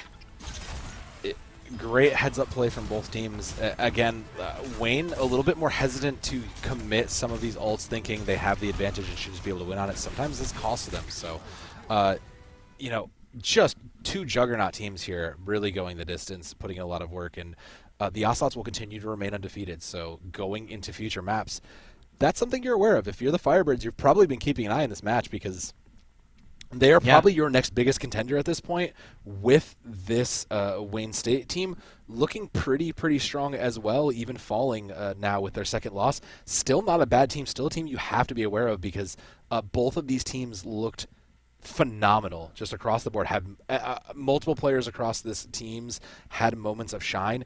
It's just been kind of reforming these diamonds a little bit differently and getting the success, and the Ocelots did that first. They certainly did. And they did it again with a squad that is relatively new, right? And people on different roles. You know, this was a team where they shuffled around a lot of pieces, but they shuffled them in a way that, it came up a royal straight flush, practically. Oh, yeah. Right? Like, they have done just such a good job of, I think, taking a look at each of these players as individuals and saying, like, hey, you know, maybe you were here, but we think this might be a better match for you. And honestly, whoever is doing that, whoever's pulling the strings behind the scenes for the Ocelots is doing a tremendous job. Yeah, and to the credit of Wayne State, I mean, the comps that they have are very unique, and they're very tailored to their teams themselves. That kind of 3-2 Pharmacy Brawl comp where they're creating their own crossfires is a really unique team setup that can work when it's executed. It just had moments where it kind of just never quite came together, and you could see it in the 99 to 99s. They were able to get success with them, and it looks really good. It just needs that little bit of fine-tuning to really kind of figure out where do we need to be putting resources to get the success in the moment. So back to the drawing board for Wayne State, but a big kudos for the side of the Ocelots. Well, we're going to throw it to a short break while we get match number 3, our final one here on this stream for the evening. Be going in a little over 10 minutes, not quite 15, so go grab a snack, do what you need to do, say hi to your family, pet your dog, pet your cat, but don't worry, we'll be back here very soon.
After going the full distance in our last game, we are back for the final match of the evening, and honestly, Soev, this one looks like it could go the distance as well. These are two teams right in the middle of the pack for the Champion Central Division, and both of them with about a medium record as well. They've both taken a loss, both taken a couple wins, so this is going to be a really close matchup again, I think. I think we're in for another game, another map 5. Oh yeah, this is probably going to be another close one with Co College varsity. This is their varsity squad coming in at 2-1. They have a reschedule. Who knows how that will be? But the other one is UCal Black, University of Cincinnati Overwatch Black for those wondering. First time we've really seen them kind of make an appearance, at least for us. So we're very interested to see. And the other thing that's interesting to all this is that Co College really bringing in quite a fresh squad in regards to everybody here. Mostly freshmen, 3 sophomores. Some of them maybe from their academies team or their younger divisions. But it's really interesting to see what these fresh players bring in versus a team like Cincinnati, who has a pretty kind of bog standard mixed group like we're used to seeing in this. So very interested to see what these younger bloods do against a mixed team like this. One thing I think as well that'll be that we need to talk about too is not only like the record and how even that is, but the fact that these two teams have faced 2 of the same teams. Yeah. And those games went roughly the same way, right? They both went up against Purdue Gold and they both lost 0-3. They also both went up against Center College. Now, Co did take a win, but it was a 3-1 win. UCal Black took a loss, but it was a 2-3 loss. So this was a close game regardless. So, you know, just looking at the outset at these numbers, I think we have to give a slight advantage to Co College. But it's really not much, and I don't think it's necessarily going to be a significant one either. I think it's really going to come down to the execution on the day from both of these squads. Yeah, and where we are in these weeks, like we're in the week 5 now. This is the point where if you are in the middle of pack, every single match matters, because now going 5 suddenly means that your map differential is different, and it's going to make these later games and these later seedings harder for you. So really coming up with a win is important for both of these teams. It certainly is, and these are also teams that they like non-standard maps too. So Cincinnati, actually one of their favorite maps, Shambali, whereas Co College, they love Blizzard World. And speaking of Co College, let's just take a look at their opening roster. It's going to be Joke, Earth, V, Railgun, and Nico starting out for them today. Yeah, Joker noted from the team being kind of the leader, kind of a heavy hitter. So we'll have to keep an eye on them and where they end up. They are a support player, so really, I mean, put them in a flex support role. That's an impactful role, so we really are going to have to keep an eye on them and see what they choose to run on. Let's take a quick peek now at UCal Black, because I think there's another parallel that we have to talk about here. And that's going to be, first, it's going to be Stiff T, Irrational Puffer, Lighting, and Joey starting things out for them. But the really fascinating thing is both of the IGLs are going to be support players. Lightning going to be the IGL for University of Cincinnati. So just another really fascinating parallel between these two squads. One thing that I think, too, we're going to want to pay attention to for University of Cincinnati is that they're going to be... what's the word? They're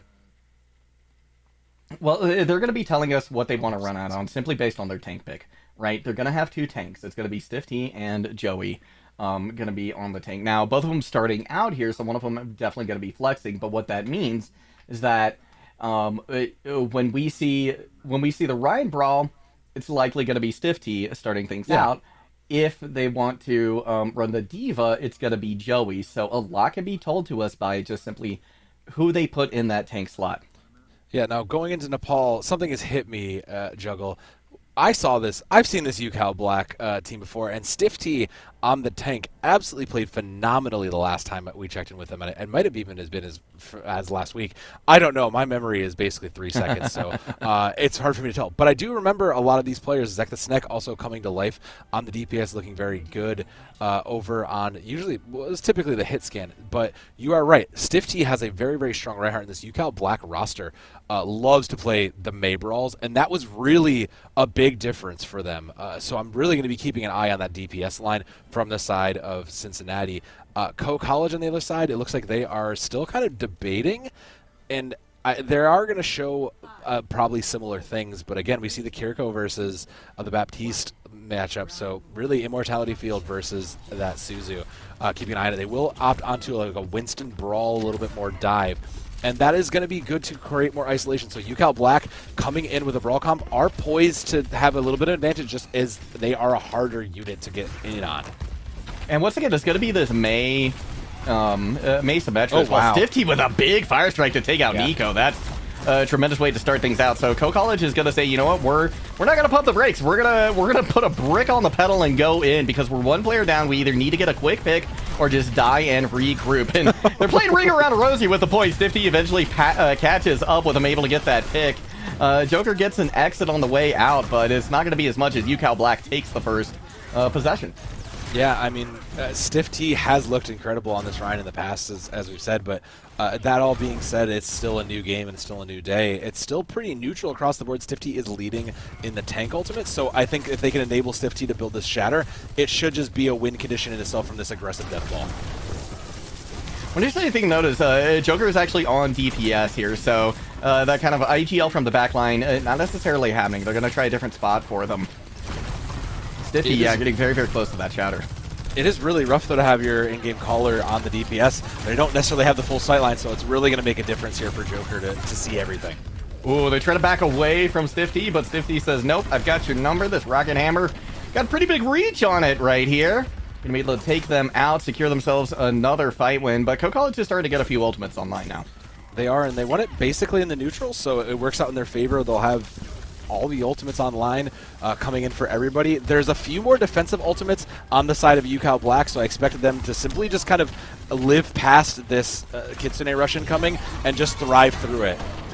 It's gonna be a Kitsune Rush versus a Amplification Matrix, the story we've seen before. Nice Immortality Field out there to keep Stiff T alive. The Maywell gonna section off several players.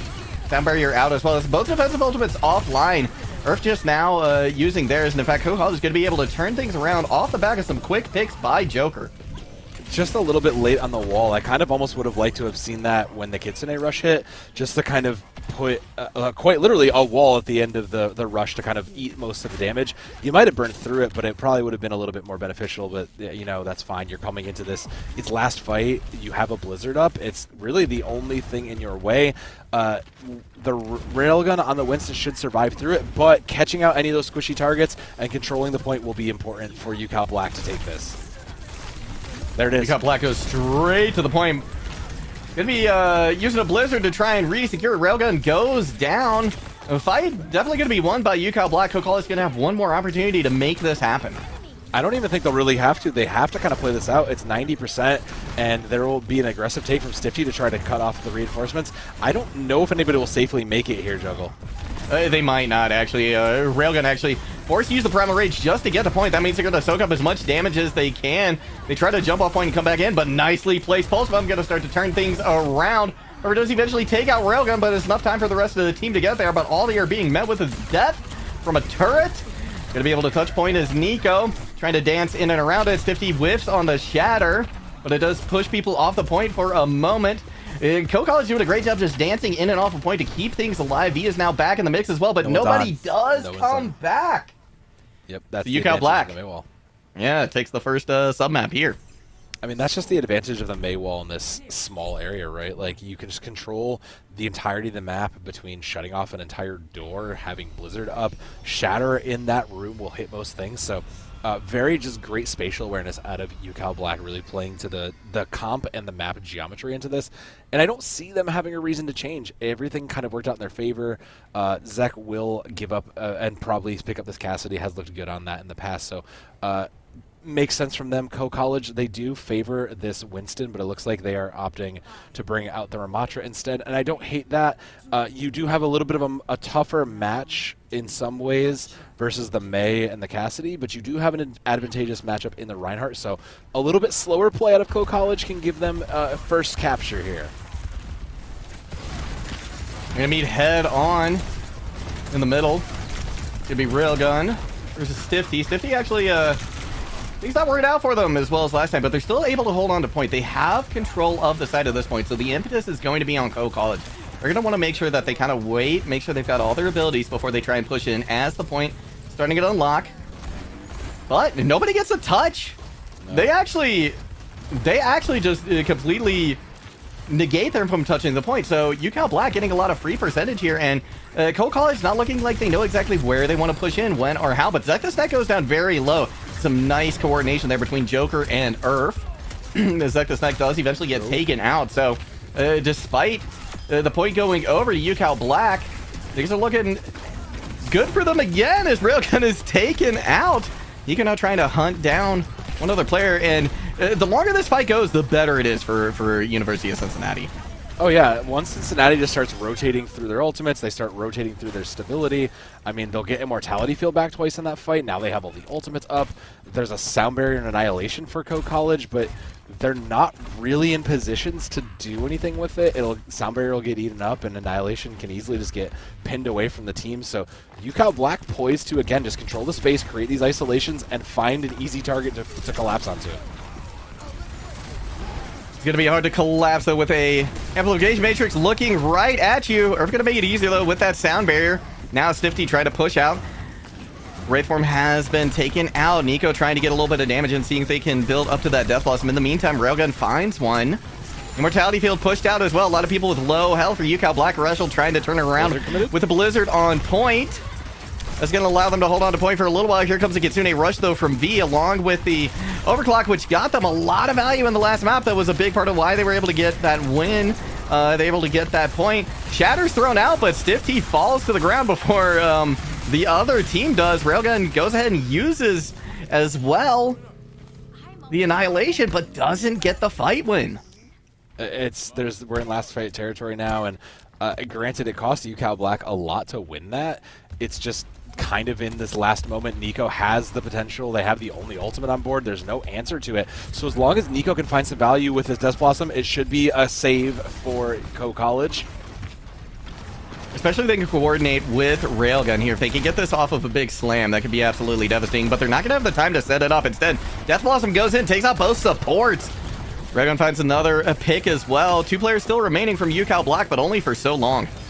Yeah, it was again, just having, a free ultimate in your face to use is so important. They'll continue to build charge here, but we're back to kind of a neutral fight here. UCal Black doesn't have anything up on board, and Coe College is their only resource. They will have a pulse bomb, but it's kind of tough to say if that will get impact. It is on their IGL for Joker, so that may be the factor here, and Joker has to come up big with this pulse bomb because UCal Black is has won in neutral before. Already being able to take out that Immortality Field is huge, but Zektasnek able to take out Joker before they get the Pulse Bomb online. That's a huge feather in the cap here for UCal Black. They should be able to ride this to a fight win, but Earth is going to get the Sound Barrier online too. They just need to stay alive for a moment or two longer. Zektasnek takes out Railgun as well. The pieces of the puzzle falling apart slowly but surely for Coe College. Nico strikes back though, finding one, but the Blizzard is there and the Sound Barrier to keep them all up. There's no supports left for Coe College. Joker comes in with a Pulse Bomb, but it's going to be too little too late as UCal Black clears the point of just about everybody. They'll shatter Railgun. Sure, they're going to get a pick. 2, as a matter of fact, but it's not going to be enough to turn this around. Might be a last-minute contest here from Earth. If Nico gets on point, he could get a couple of a little bit of damage in. They may be able to turn it around with the Death Blossom, but it's going to be a miracle if they do. It's going to be a hero maneuver, to say the least. They do have the Death Blossom, looking for an opportunity to do it. They got the Wraithform. They can't go to the back line. Here it comes. They get both supports. That's huge. They may have, in fact, turned it around. The charge is going to come in. Nico is down, but the damage is done. 90% on the board now for Coe College. This was UCOW's by right, but Coe College has stolen it out from under them. There's no one to make it in time. Lucio can't make it. They literally stole that win from their hands. They straight bullied them, Juggle, and just said, no, we are taking this with us. Ults be damned, they will have this. So keeping themselves alive here, a scrappy fight for Coe College. Really just kind of great acknowledgement of, look, we just need to build our win condition. They had Blossom, they had Kitsune Rush. The second they got it, they committed it right away. They knew that we can win this with these 2 ultimates, and a great awareness from that keeps them alive in this round 1. So now here we are inside, and I mean, UCal Black, they have to be feeling themselves. There's no real reason to change anything. for them, because their comp looked good up until those last moments. And I kind of attribute to that to them just not realizing a fight should have been done. It needed to be a full regroup. At some point, it stopped being winnable, and recognizing that first would have been the first step to do that. They will bring in the Junker Queen and the Genji, so a little bit more self-sustain and a little bit more collapsibility out of this Brawl comp versus, well, not really anybody you want to collapse onto except maybe the Zen. So everybody here, suddenly there's only one target that's collapsible, and everybody else can get in the face of UCal Black on this comp. Makes this a very, very difficult matchup for UCal Black when they have to keep their head on a swivel. The one thing I think they're going to have to rest a lot of their hopes on is going to be Swifty, right? On the Junker Queen, because that's actually a great counter to the Wrecking Ball. If you get that Jagged Blade in on them, you can pull them back, but Joker going to make that a non-issue with the help of Railgun as well. So they recognize the fact that they need to take them out first. I mean, usually you pick off the back line, but in this case, making sure that everybody else can do what they need to do was of paramount importance. Yeah, I mean, Junker Queen was a little bit isolated. Any heals were there, it was kind of gone. Shout was used. A lot of the tools were just kind of gone there. So now UCal Black is playing from behind the ball. They will bring in a Sojourn too, and a Diva to kind of deal with the Air Force. I agree with that. That's the correct call here. Co-College, they have mines up, they have pulse bombs up. Ultimates are in their favor. They just need to build them quicker to secure the fight win. Oh wow, they're gonna try and do that immediately. Ashel takes a lot of damage. It's going to be a trade. Not having that Discord Orb, though, could be a really big detriment to Co-College. This actually could be an advantage here for UCal Black. Pulse Bomb going to be online, though. Nico doesn't even need it to take out Irrational. They're going to keep pushing aggressively. They've got so many blinks left. Well, they did have so many blinks left. Able to get out of the way with them, though, but the fight was won. Yeah, I mean, blink and you'll miss it because the fight really did happen on the back of Railgun hitting and kind of isolating a couple of those targets. Again, without ultimates, now they have Valkyrie online too. And UCal Black a little bit behind in the ultimate cards. This means the fight is a struggle for them.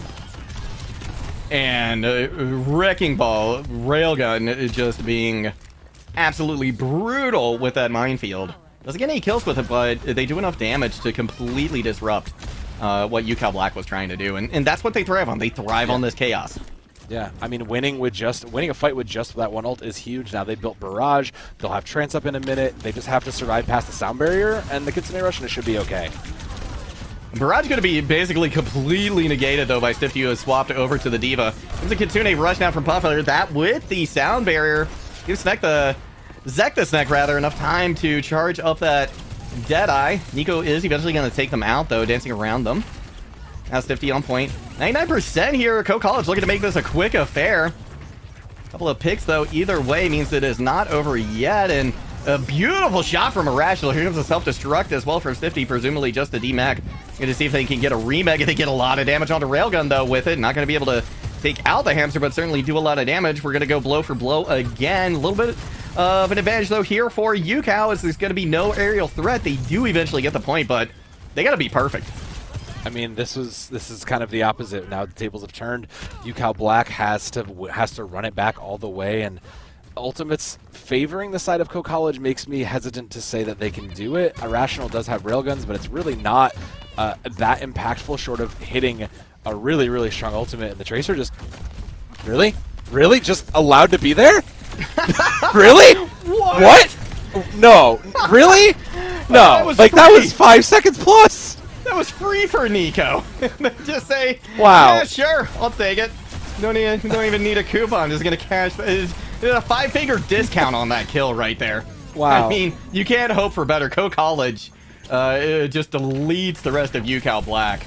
Unfortunately for them, with the lightning running straight into a mine, that feels bad if you're a support. But with a hamster, I mean, that's just what you want. I really do wonder if that kind of question mark on Nico's head right there was, do I pulse bomb? Do I just one clip? Like, what do I do? They haven't noticed me. It just really, because like that was the perfect setup, right? Like you want your Tracer to have a flank angle, and you want him to have a position to do that. And there's no better position than, day 57. They've now acknowledged me as one of their own, hiding amongst the trees and the candles of like. What? Just like nobody saw that? Like, like that's just free picks. Yeah, it's easy to flank when the team flanks themselves. It's really true. I mean, But I think that's actually the answer, though, because UCal Black just kind of lost the spatial awareness going on there, and really just kind of forgetting. And it is hard, to their credit, to keep track of those players. Let's be real. We're joking and everything, but that's it's happened to all of us. Let's be honest. I can't talk about how many times we've been clipped by a tracer who's just been in my back line. I didn't look left. Whoops. Especially given that pit comp. It's really easy to lose track of the tracer or the Pharah or even the Mercy, who isn't really making a scene, but is an important pick to find. So Co-College really taking this wide and kind of pick-based comp and putting it to their advantage from a rough start initially on that first map, really making it work for them in an advantage. That was a great showing from them. Because, like you said, I mean, UCal looked phenomenal when we were on Village, right? They were just in kind of complete control there. Stifty, I think, was in their element on the Reinhardt as well. Plus, Co-College, right? They forced University of Cincinnati forced Co-College off of their favorite composition, right? Yeah. They want to be running this Winston Brawl. That's what they want to be doing right now, but they just can't. And so, maybe it's a case of be careful what you ask for University of Cincinnati, because they pushed them onto this Wrecking Ball comp, and I mean, chaos is reigning supreme right now. Yeah, imagine forcing your opponents into the more advantageous comp to counter you in a lot of ways, right? Like the Wrecking Ball just disrupts his Death Ball, and in a way, you kind of almost wish you didn't bully him too hard off of that, because now that we go into hybrid, I mean, it's going to be King's Row. Like, there's not a question. I'm going to be a psychic here for a moment, but it just looks like it's going to be King's Row, given how much they want to play Brawl. Like, Stifty looked great in the Reinhardt. Everything in their comp signal it. I just don't see. Oh, well. I guess they can't go there if it's banned. Okay. Banned it. Okay. That was a heads-up move from Co-College, actually. Yeah. That's okay. So just take everything I said. Co-College took that away because they want to prevent that, which makes 100% sense. So picking Midtown is probably the next best thing you could do, though, for a Brawl comp.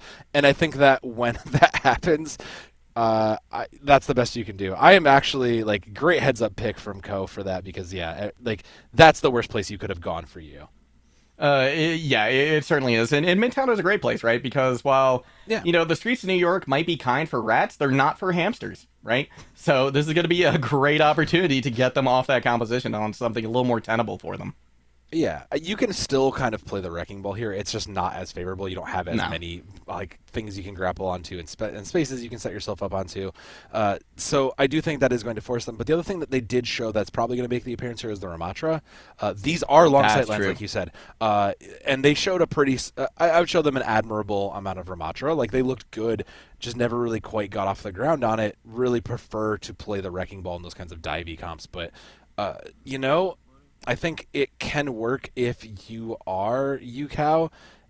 You're still probably going to run this Brawl, and that's fine. Seeing the Ramatra on the other side isn't a bad thing for you, though. So just continue to isolate, use your comp that you're very accustomed to playing, and just find those isolations and go, because that's your win con here. Get the Ramatra, get your tank off guard, and just go into your map expecting to win and create a 4v5 situation. That's what this comp wants to do. That's what this team wants to do. And I say that, and it looks like I am correct on that, with the blue team eyeing pretty much all the same things. They are going to bring in the Sojourn with the Rational, though.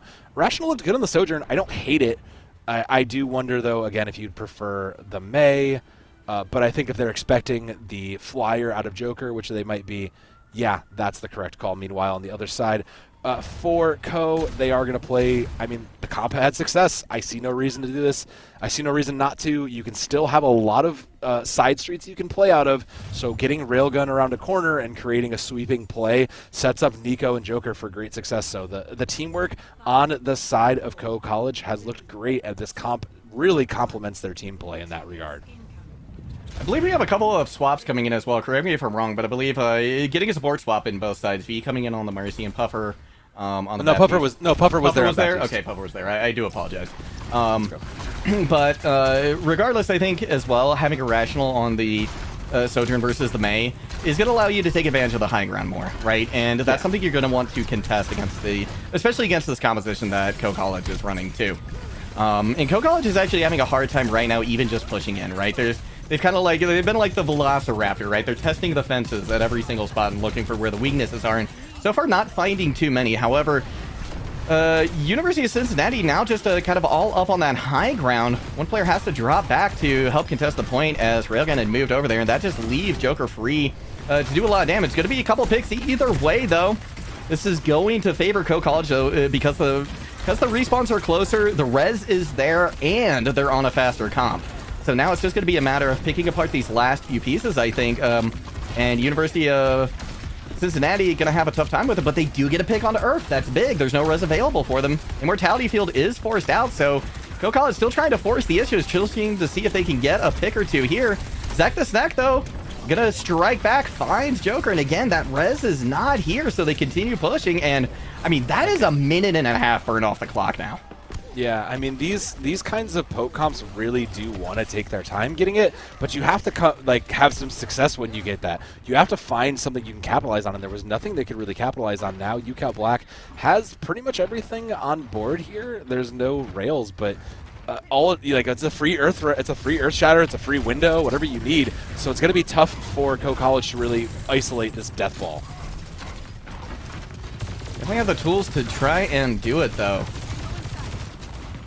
Nico going to be looking for an opportunity with his pulse bomb.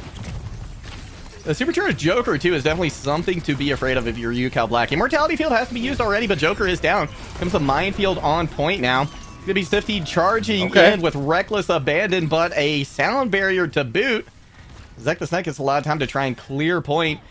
Forces everybody from Co College away and into corners to make sure that they can't really get any percentage up, and that allows enough time for those mines to go away from Railgun.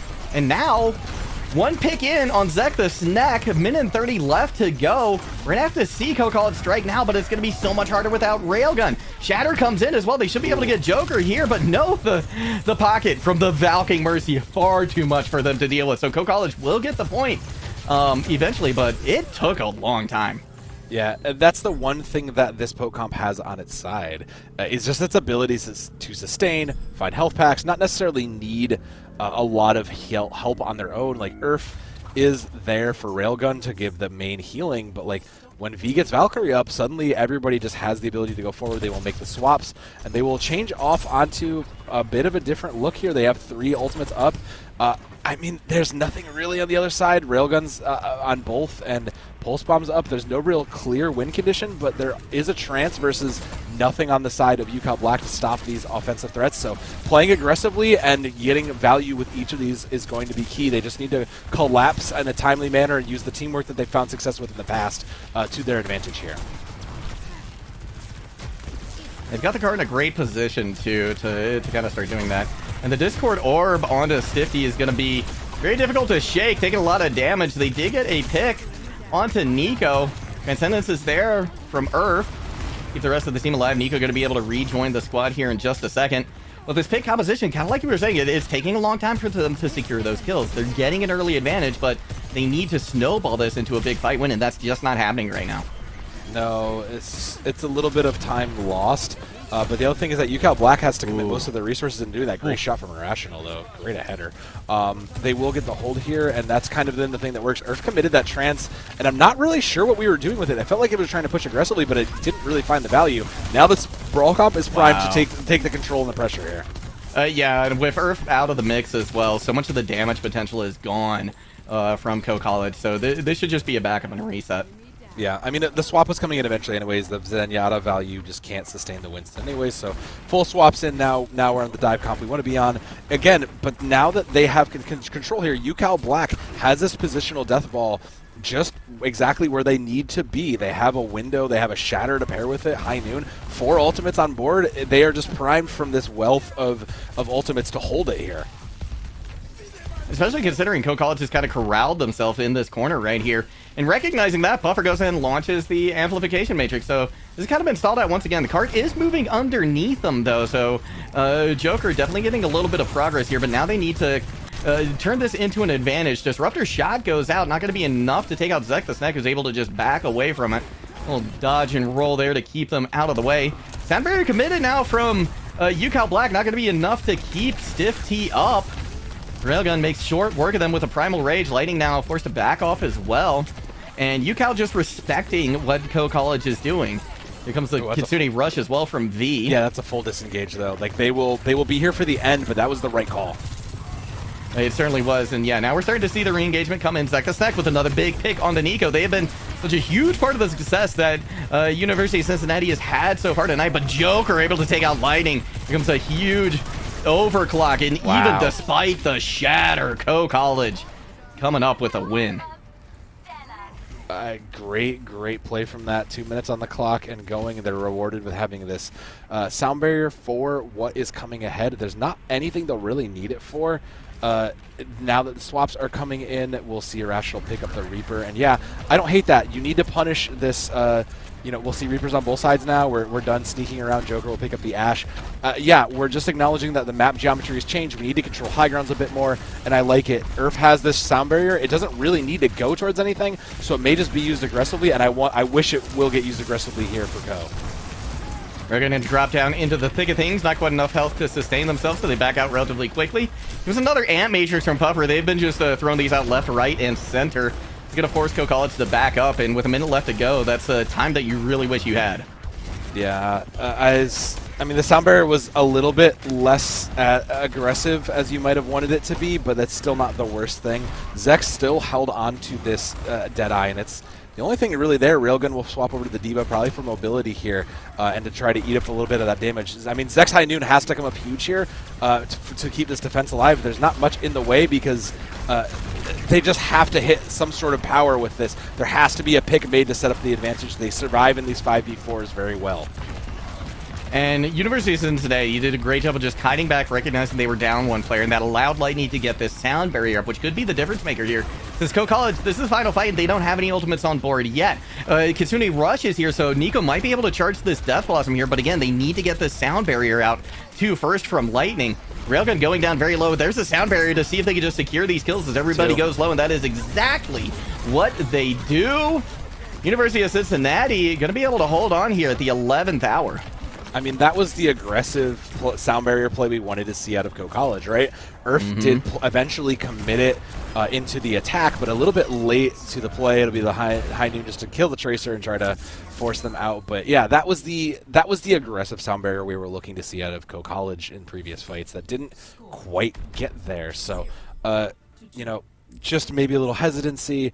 Those moments happen where we're just not sure, is it worth committing? Do we need it when we're really, really struggling? Can we turn a fight with it? Sometimes you need to turn the fight by just cranking it to 11 and giving yourself the advantage immediately. With that in mind, I mean, Co College probably goes back to this poke comp. They don't have a reason to do anything other than control the pace as they want to. That ball comp, that poke comp looked phenomenal across multiple of these maps. It was a little bit of a struggle in the initial attack, but on defense it looks better when you just have to stall out and wear through all these resources. UCal Black is going to fall into this.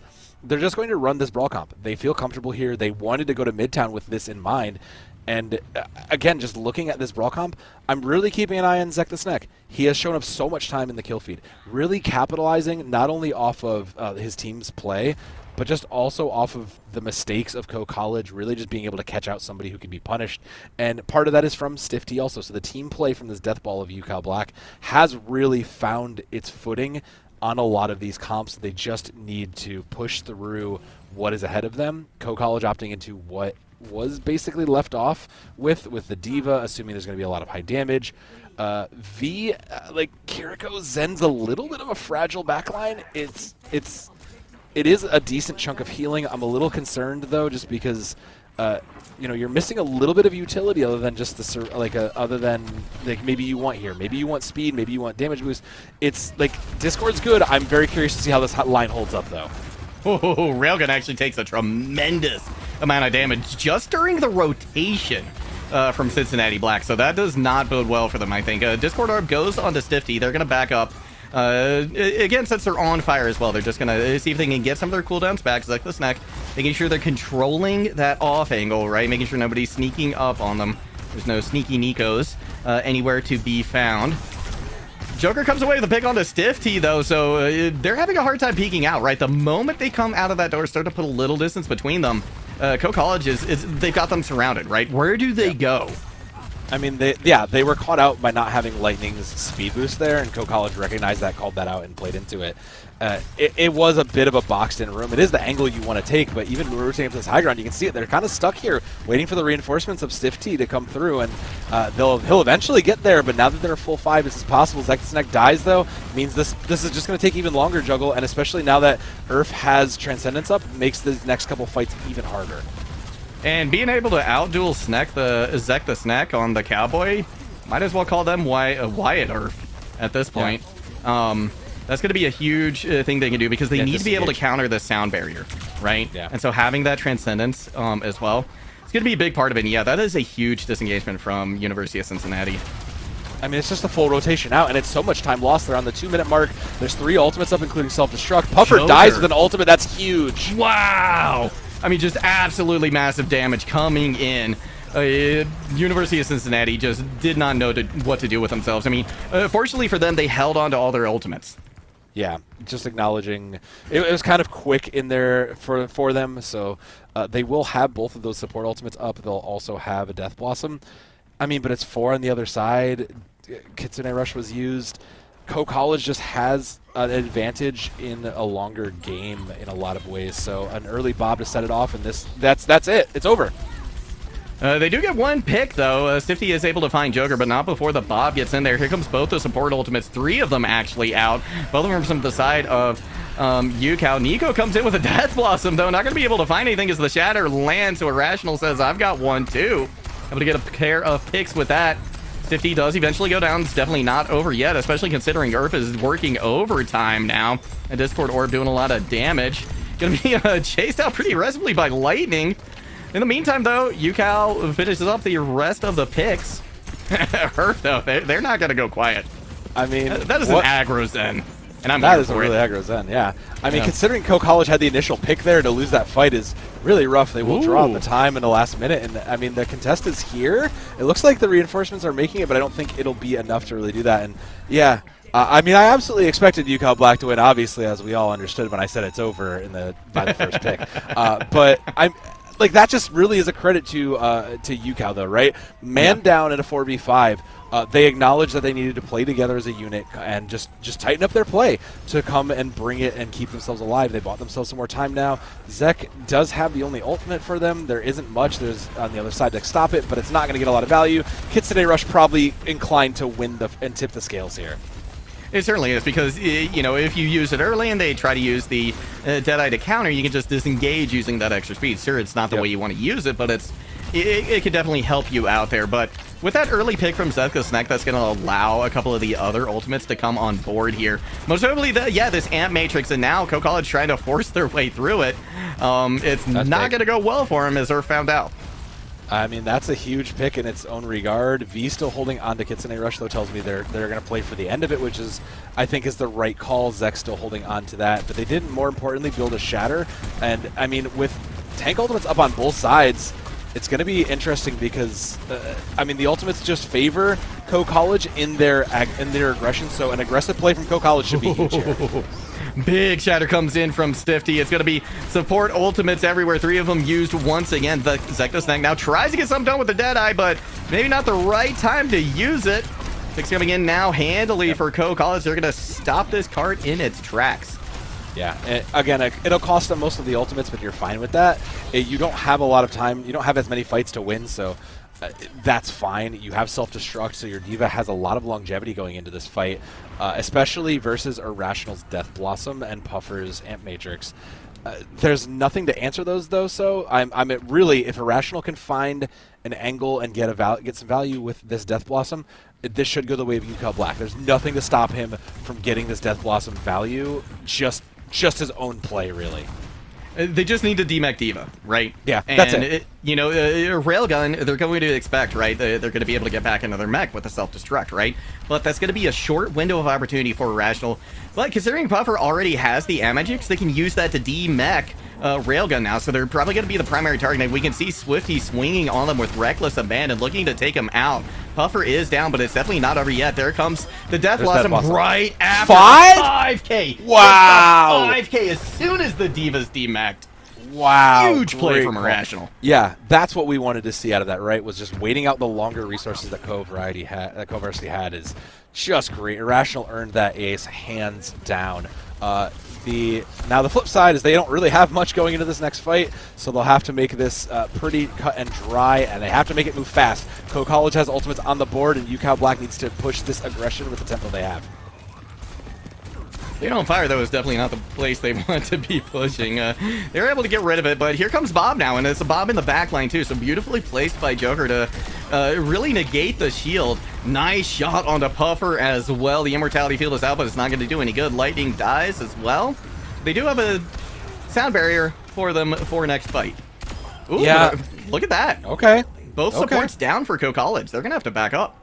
I mean, yeah, they can't push that anymore, and I mean, Urf will be back with Transcendence. It's going to have to catch the Shatter and prevent that. Realistically, just given the way these teams have been playing, College has been playing a little bit smarter in some ways, but UCal Black catches it. Puffer dying first, that was not a good sign. They do have the sound barrier, so I'm expecting this to be used. With a minute left to go, it's you either commit to this fight or you regroup. Right, and now that they're getting pressured up on the high ground here, it's looking more and more like a regroup. Yeah, the Reaper is on the flank. Irrational's there. There's 3 ults up, though, for UCal Black. Just putting these out and catching a target is going to be so important to keeping this alive. They have about 2 fights left, so not overcommitting is key for UCal Black to bring this home. And all indications are they should be able to, like you said, they just have to play this right. Railgun taking a lot of damage. Here comes the Amp Matrix now from Puffer. That's going to be a shield to try and keep them alive, see if they can get a lot of damage going through it. Railgun backing off as well. Here comes the Transcendence from Earth. Trying to keep everybody alive. Sound barrier from Lighting is absolutely massive. The Shatter lands. Railgun, D-Max, the self-destruct is there, but they are gone. They will not be back into this fight. Zekthus next, so patient with the Deadeye, rewarded with another kill. Now they're going to be able to try and stagger some of these players out. Ko has to regroup fast. That Deadeye was incredibly important. Nico died with Death Blossom on their hands. They're going to be the last to respawn. Irrational will have theirs up. I mean, Irrational needs to hit some value with this. Nico's looking for their own. These Death Blossoms are going to be important. Whoever can get the most value out of theirs will decide the fight. And it's looking like Nico is... What a boop! What a huge boop from Lightning to keep UCal Black safe. The Bob is committed once again for a Joker trying to pick up where Nico left off to see if they can get a kill here. Lightning, it's 2! Irrational in the back line with the Death Blossom again. They're able to D-Mech Railgun 2. UCal Black will be able to take a win here on Midtown. Yeah, and as they step off, that was kind of what we were hoping. I mean, Irrational hit that 5K in the Reaper, clearly just showing they have an understanding of what they need to be doing as a Reaper. So, I mean, just look, that Deathball comp just really is in their wheelhouse, and this is that 5K. I'm not even going to say anything. Just watch it. Let's just watch how they got in here. Just great awareness. Just realizing, look, the Diva's here. I don't need to be, like, that's the thing that's going to shut me down is this Diva. Just acknowledging that, like, look, the Diva's already, like, focused on her Rhine, has half the damage gone. I'm just going to teleport in and just go. That's great awareness, and that's a great decision from the team, and is truly rewarded with that ace, because that was huge, and that kept them alive. That kind of clutch play out of this Deathball playing team can go so far. So, again, it's just what you expect out of Cincinnati. This team has really focused down on this comp as their comp to win and is saying, hey, look, if you want to win, you have to match us at this, and you have to play it. Irrational, taking a page out of your sign, actually, in the background. Yeah. That's exactly what they did today. Yeah. Perfectly decided. I obviously knew it was coming. Yeah, you knew. It's great. Casting with Nostradamus over here. Tonight, but we got another series tied up one apiece, right? So I mean, we're expecting this to go the full 5, so we're gonna throw to a break real quick. Let us all regroup, right, and kind of recover after that Death Blossom. So don't go anywhere. We'll be back soon.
We are back, and we are headed to Junkertown. So, it's going to be map number 3 here for us tonight. 1-1 remains the score after just a phenomenal showing from University of Cincinnati.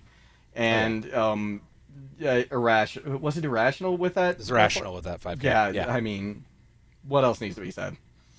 Yeah, I mean, the Death Ball is definitely a comp that's comfortable for them, all things considered, and Junkertown is definitely the place you want to go if you're looking to try to spread that apart and try to pick at it, right? Point A is wide open, point B is very vertical. There's just so many different ways that you can fight against a trained Death Ball like that. So I do expect Co-College to fall back into what worked for them. They found success with that ball, with those ball comps, with those kinds of hefty poke comps that worked their way. So going into Junkertown, I expect them to probably try that. They could also just fall into the Sigma and those kinds of far poke comps. That's more likely. And play what's more traditional. But I do think that it's not a bad look for them. They found success on it. And given that you can expect there's going to be this brawl comp on the other side, I don't hate either of those choices. I am going to be keeping an eye because Joker has looked phenomenal on these long-range heroes. Nico as well has been very, very strong on their DPS. It's just going to be a tough because this Death Ball out of Cincinnati just is its peak. It's really their peak right now. They're playing well, and to get run over by that comp is going to make it very, very... It would just be upsetting to lose to something that you know you can beat. And Cincinnati is leaning hard into this brawl comp right now. I mean, the spawn hold on Junkertown, it's not, the first... you see it every now and then, but it's definitely not the place where you're expecting it to come out most of the time, but I like them here for it. No stuff's going to be coming out from Co-College either. They're just going to run with it. There's enough doors to where they can kind of start to flank, which is what they're going to be looking to do with this poke composition. But Stifty is actually leading everybody on an adventure into the back line, but that left Puffer alone. So that little trip, that little safari did not end the way they were hoping it would. Now, Puffer again being the first pick. No, actually it did. University of Cincinnati comes back into this, and I believe we might have lost Soav again. Sounds like he was cut off mid-sentence there, so Cincinnati just gonna back off here. Briefly. Regroup. Well, that's gonna give some space to Co-College, which is desperately what they want, but University of Cincinnati is actually playing this to a T, right? They're making sure that they're not standing in the open to allow the poke comp any kind of advantage, any kind of place they can set up, and I mean, Cincinnati just descends on them with a vengeance.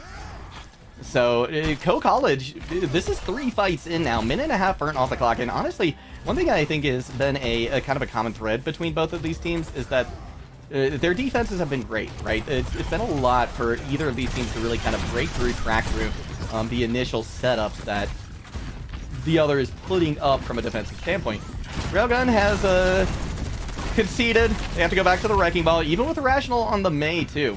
It's going to be a nice roll through as well. Going to get a lot of damage, but ooh, almost gets stunned, almost gets taken out. Joker, in the meantime, finding massive value.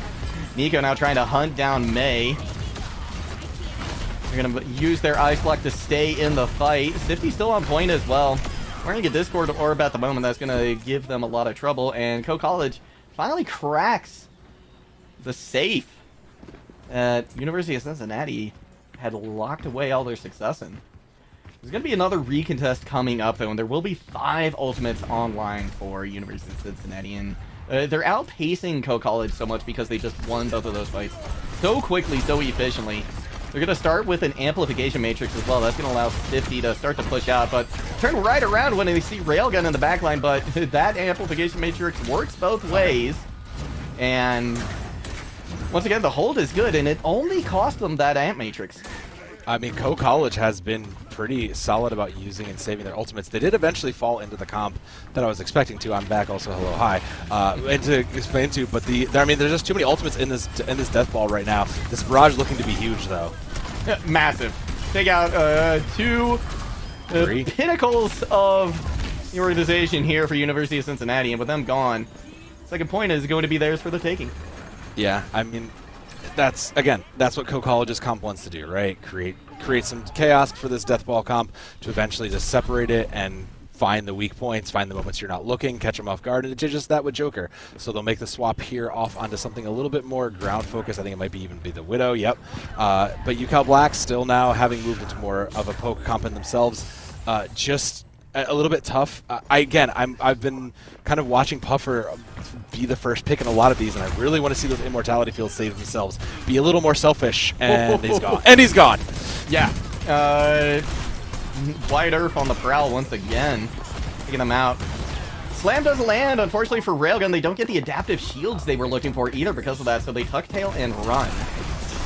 There's a Death Blossom on the high ground from Nico.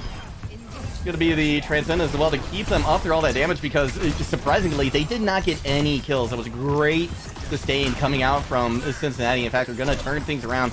Rez does come in onto Earth, but they're caught in a very difficult position. 50 looking to kind of chase them down, but they drop off the high ground just in the nick of time, putting a lot of damage to Joker. Unable to get them, but B does fall. I mean, there's just so much healing on the side of UCal Black between the Baptiste and the Mercy. Again, just Puffer continually dying has been my concern, but thankfully the rest of UCal Black is able to kind of pull together the 4v5 and make it work, and you have Res available now. So now with 5 ults up and the high ground control, it's just primed for them to hold this here. Raven comes in with a minefield, but the rest of the team not really in a position to follow up on it, so that one's not going to get a whole lot, but maybe we're seeing a swap? That could be the one thing I could think of is maybe we're swapping to match it, which makes sense. You might as well commit it, maybe you get lucky, but I mean, it's a dry fight for Co College. There's literally no answer to everything on the other side, so a dry fight from Co, get some sights, maybe you get a pick or two, but take what you can get here and reset for the next fight. Yeah, and I mean, they've only got a minute on the clock, right? So next fight might not even come, right? They're going to have to win this most likely in the neutral. They are getting a lot of car progress here, but Cincinnati's content to let them do that because it's just time burning off the clock. That means it's less likely they're going to get another shot at it. Here comes that Ant Matrix once again from Puffer, and this time Puffer is staying alive. Nico able to take out Irrational, though, is absolutely huge. The res will come in. Dynamite gonna chase Joker away, but that's just gonna force him into a different position.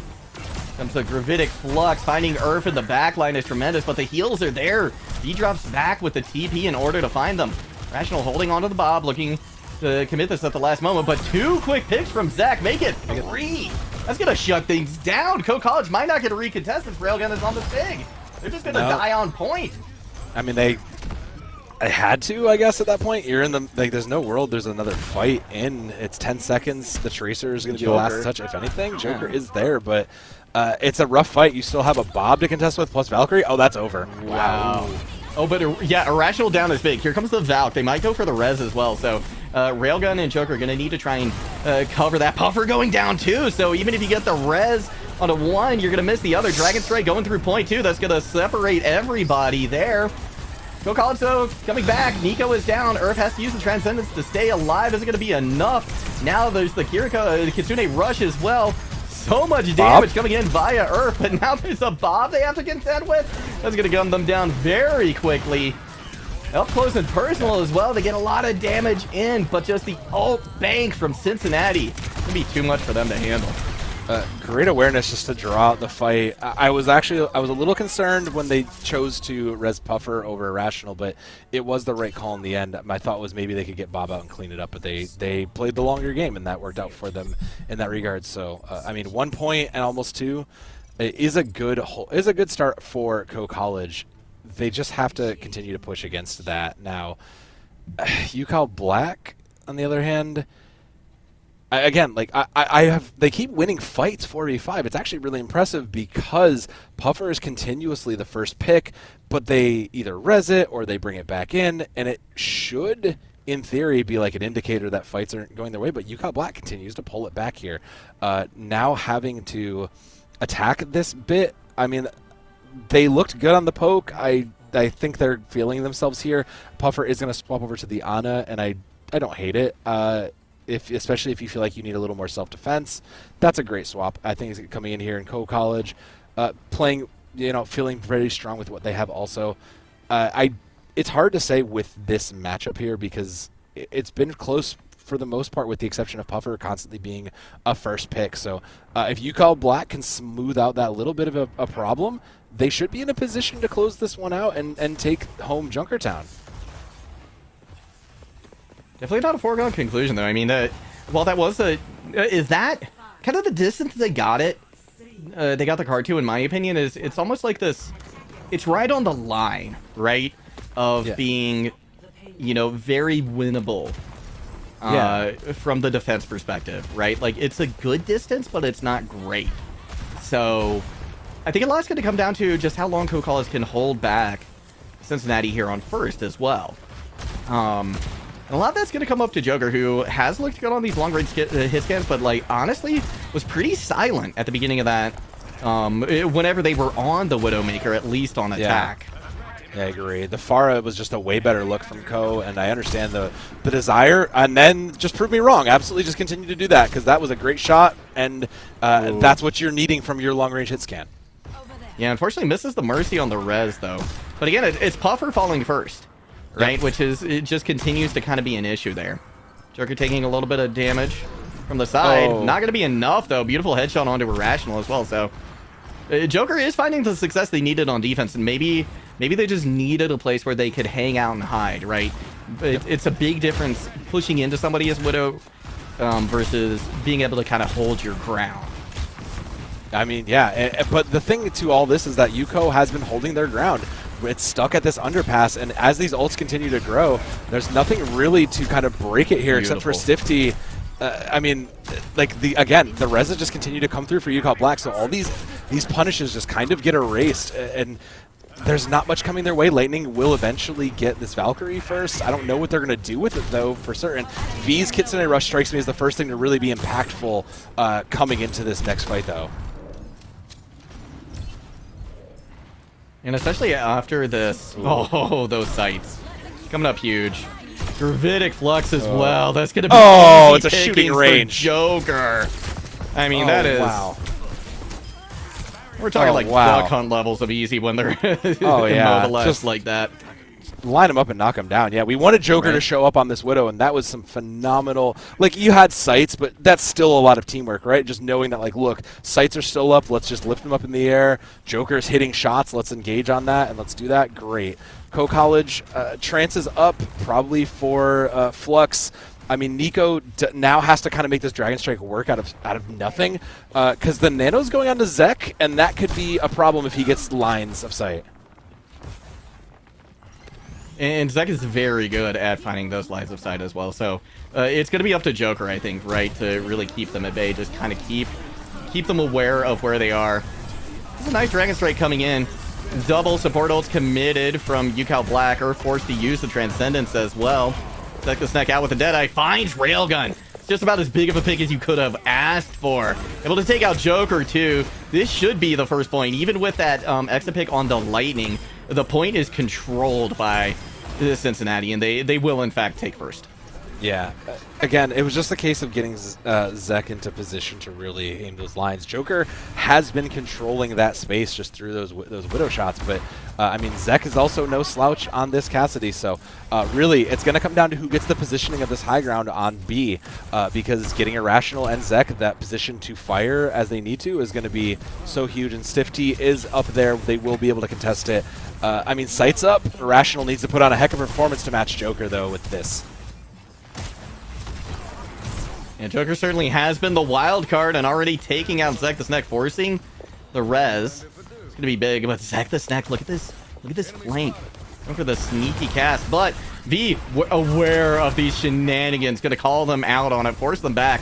And especially considering Railgun's going to have this Gravitic Flux here, this could be absolutely devastating. And Nico just around that corner as well.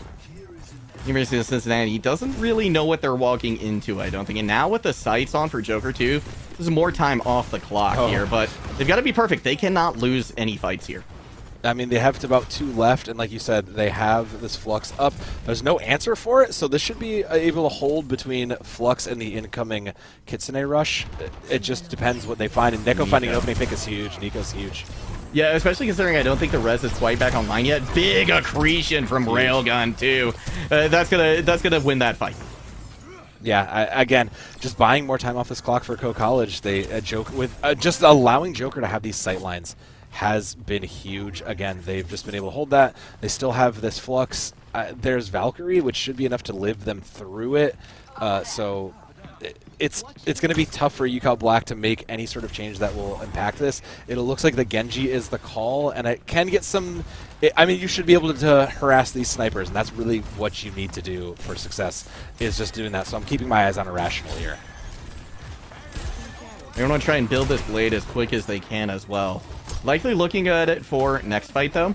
Here comes the Valk from Lighting, and honestly, I feel like that was the one thing that you wanted to try and get out if you were College, is that was the one thing that could have sustained them through the grid of Flux, which will not happen anymore. Railgun is down. Here comes Zek the Snag now with a Deadeye before Riddick Flux comes online as well. That's going to be a huge pick there for him. Just a couple of players left. Looking for a Sig 9 here. The Cincinnati. They're going to take Junkertown out from under College.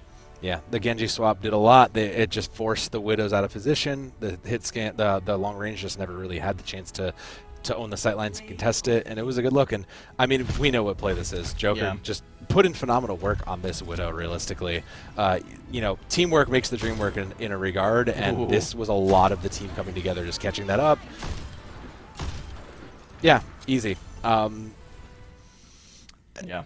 all said, like, Joker has absolutely been. We were looking at Joker as the in-game leader to really kind of lead the charge and put in a lot of work. And we were wondering, what does this mean when your in-game leader is on the DPS? Because that's sometimes a hard thing to do. It hasn't stopped him from popping off in those moments. So, you know, they are showing a lot of signs of success, even though now they're down match point. They've looked like a good team. You can see why both of these teams are middle of the pack fighting for just that next step up in these rankings. Yeah, certainly. And... to that effect as well, right? Putting Joker on the Widow as the IGL, I think, gives him a little bit of an advantage too, right? Because even earlier you made the point, right? Like having somebody being your IGL when they were on the Sojourn back on Nepal Village, right? They're kind of in the thick of things. They're in the middle of things. They don't have that, you know, whole field awareness that you might get from an IGL coming from the support, presumably in the backline. But pop them on Widow, they can see everything. And more when they have sights. Yeah, and that's the kind of advantage that worked in their favor, again, with those long sight range. So, again, just kind of trying to keep Cincinnati off of this brawl comp was mostly successful. It didn't quite work as much as you would have hoped, but we'll see now, because now in push, brawl still can work, and this is still back to a comfort point with UCAO banning Caliseo. I don't think we're going to Esperanza. I still think we're going to New Queen Street here. I've said that. I said that last match. I kind of had a feeling. Nope, I'm wrong. Co picked Esperanza. Okay. Sure. They're keeping you on your toes in this match. Yeah, you know, they keep me guessing. I love it. I would love to keep myself. I love to not know what's coming. I love to be able to think about it and be like, huh, what is really going on? Who's really putting in the work behind the scenes on these teams? And I don't know about you, but I haven't seen a lot of this map, so I do think that UCAO has no reason not to run Brawl. But there are a lot of elevation changes here and a lot of small side rooms, so maybe we see that ball comp come back on the side of College. I think we might as well, because if you can get the Pharah back out too, I think Esperanza is a fine place to play Pharah. Maybe I'm alone in that. I don't know. I don't know what the pros are saying. That's what my diamond brain is saying right now, is that the Pharah can't work. Seems fine. Right, because I think there's plenty of places you can duck into and hide, which is what you need as Pharah. And as well, you need the high ground, which there's a lot of corners too. It's, you know, you're not fighting a lot of these long sight lines. So that's going to shut Joker out, right? You're probably not going to see a Widow pick coming in. So yeah, to me, this is a revisit back to maybe this ball comp. Yeah, I think if you are UCAO and this is what, like, you ban Caliseo, you're probably expecting to run Brawl here anyways. You have to be assuming that they're going back to this. So again, I'm keeping an eye on Zek the Snake, because Zek the Snake has really been the Air Force control here going into this. Really just keeping him enabled to shoot down the Pharas, to isolate the Tracers, and everything that comes its way has been a big part of their success. You know, we've been talking a lot about Irrational and Stifty, but Zek the Snake has been putting in a lot of work in the background there. Again, the other part to all of this that I want to harp on, just simply because and we saw it a lot less, was Puffer. I really just want to see, like, be selfish. Throw those immortality fields. Keep yourself up, even if it means you give up that important resource. Keeping yourself alive in the fight when you don't have a res available is so important, and this is looking about par for the course here, Juggle, about what we expected. I mean, Irrational on that Reaper, I'm keeping an eye on that too. They hit the 5K earlier. I see no reason not to be able to find similar levels of success, maybe not a 5K, but in just burning down someone like Railgun or Urf and getting a big flank is huge for UCal Black's success. As is, like you said, Zek the Snack, right? Playing that anti-aircraft role. Railgun actually takes a tremendous amount of damage right off the bat, but there's going to be a lot of ult charge there for V and Earth. Not going to complain about that. Point definitely going to be controlled early on by University of Cincinnati, so expecting a little bit of progress coming out from them here as College is going to try and pick away at them from every single angle they can find. Nice sticking on a Railgun. Not going to even chunk through the armor, though, which is fantastic. That means they should be able to roll back in, which we do see them do. But a big flick from Zek the Snack finds Nico. So now College going to have to work overtime to try and pull this back. Thinking goes on to Railgun once again. This time not going to be fortunate enough to take all that damage. Rational eventually chases them down, and Cincinnati off to a great start here. Now in control of the high ground too, really giving them just the heads up play coming in. Zek the Snack already almost to a dead eye too. I mean, College, if you want to again pick apart this comp, you need to get Zek out of commission. He has just been looking every direction and answering every threat that's gone their way. Yeah, and it's not like Railgun isn't trying to do that, right? They're getting hit with stickies just about every time. Could be a trade for trade. Res comes in on a Railgun, though, and Joker's getting a little bit done as well. Big slam. Gonna put Lightning in a difficult position. Not gonna strike twice there. So College picks this back up relatively quickly, but the bot did get a lot of distance. Yeah, 45 meters is a good chunk. That's a fight or two away, and now they'll take the space to push it here. Mine's up. Plus pretty much everything for College. Leans there in a good spot to continue to push here. There's nothing really on the other side, and taking Puffer out early again would be a great comeuppance for College. Ooh, Railgun though. First once again to kind of tuck tail and back up, and that means that Cincinnati's going to be able to just kind of walk on the rest of the team for free because Railgun still is not back up to full health, but Barrage comes in, takes out Zek the Snack. That's the perfect thing that you want to do. Urf has fallen though, and they had the Transcendence.